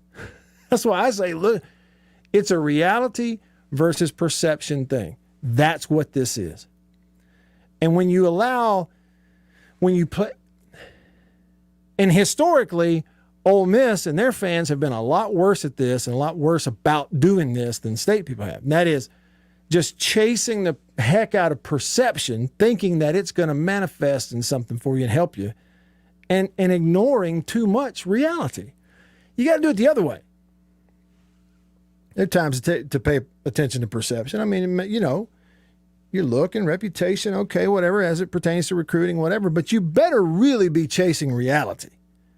Okay, and that's why I say in reality, just use your eyes. Look in a stadium. There's a whole lot of people there. Outside of being able to one-up your opposing fans and opposing school in the rivalry, not many people really care what the attendance is. Exactly. That's what this is coming from. And that's what it is. Let's just call it what it is. Let's see. Jason in Flagstaff says, I don't care how many they let into the stadium for baseball, as long as it's full steam ahead for football. Wasn't that the goal anyway for both State and Ole Miss? Yeah, I think so. I think we're going to be able to do it. Who was it? Scott Strickland yesterday at Florida in an interview. He said they anticipate, 100% capacity this fall. We'll see. Who knows? Let tomorrow worry about itself. We got enough today. Bulldog 44 says, I'm a State fan too, but I want the bigger number on the scoreboard, not in the stands. Let's get 2 or 3 this weekend and let the 33,000 that was or maybe wasn't in Oxford last weekend cry over that. That's from Bulldog 44. Rebel Rex says, I sent my text to you more about there was not a COVID problem, but this weekend series is huge for both teams, and it would probably break State's attendance record. But at the end of the day, I want to see a good played competitive series. Yeah, I think you will. And man, here's the thing about it. It is so lopsided in recent history in State's advantage in this baseball series. They're 14-2 in the last 16 games. The last time they played a full series, State swept it in Oxford in 2019. So you just think, okay, at some point it ain't going to go that way just forever, is it? At some point, Ole Miss is going to win some games in this thing. And maybe they have the pitching to do it. It's just, Ole Miss is going to bring a lineup in there that can really hit the baseball. I would think that if you're Mississippi State, you're thinking, you're not winning games scoring 4 and 5 runs this weekend. You're going to have to score some runs, first of all. But you may be able to do it if you can just put up good early at-bats against Ole Miss starting pitching. Maybe it's, you don't chase stuff out of the zone. You get the pitch count up early, because if you can get past Hoagland on Friday and you can get past Nikhazy on Saturday and get into their pitching depth and bullpen, then you can start to hit the ball around the park some. Yeah, so I just expect it to be competitive. I just think State's too good. I think Ole Miss is too good for it not to be a very competitive series. But it is baseball, and as much or more so than any other sport in baseball, you just don't know. There's no way to really know. B-Dog 2 says, Let's see. It says also angst toward John Cohen and his woke stance on previous instances. What would those be? Let's see. Ernest T said, preach on, my man Matt. I'm a lifelong State fan, and I don't give two what's going on in Oxnard. Okay. Jeremy says, let's see. Jeremy says, MSU might not pay you, but it even says on the Learfield broadcast that Learfield pays the announcers and they are approved by the university. Just saying, yeah, well, I am approved by the university. For now, anyway, Jeremy. For now, I'm approved by the university. Anthony from Tupelo. Okay, I'll read that in just a bit. I sure will. I'll read that in just a bit. Just with a couple of minutes left, let's see, is there anything that I had? Oh, yeah. Okay, so today, April the 15th, you know it's National Tax Day, but you might have heard this earlier today on with Brooks and Beaver. It is also National Glazed Spiral Ham Day.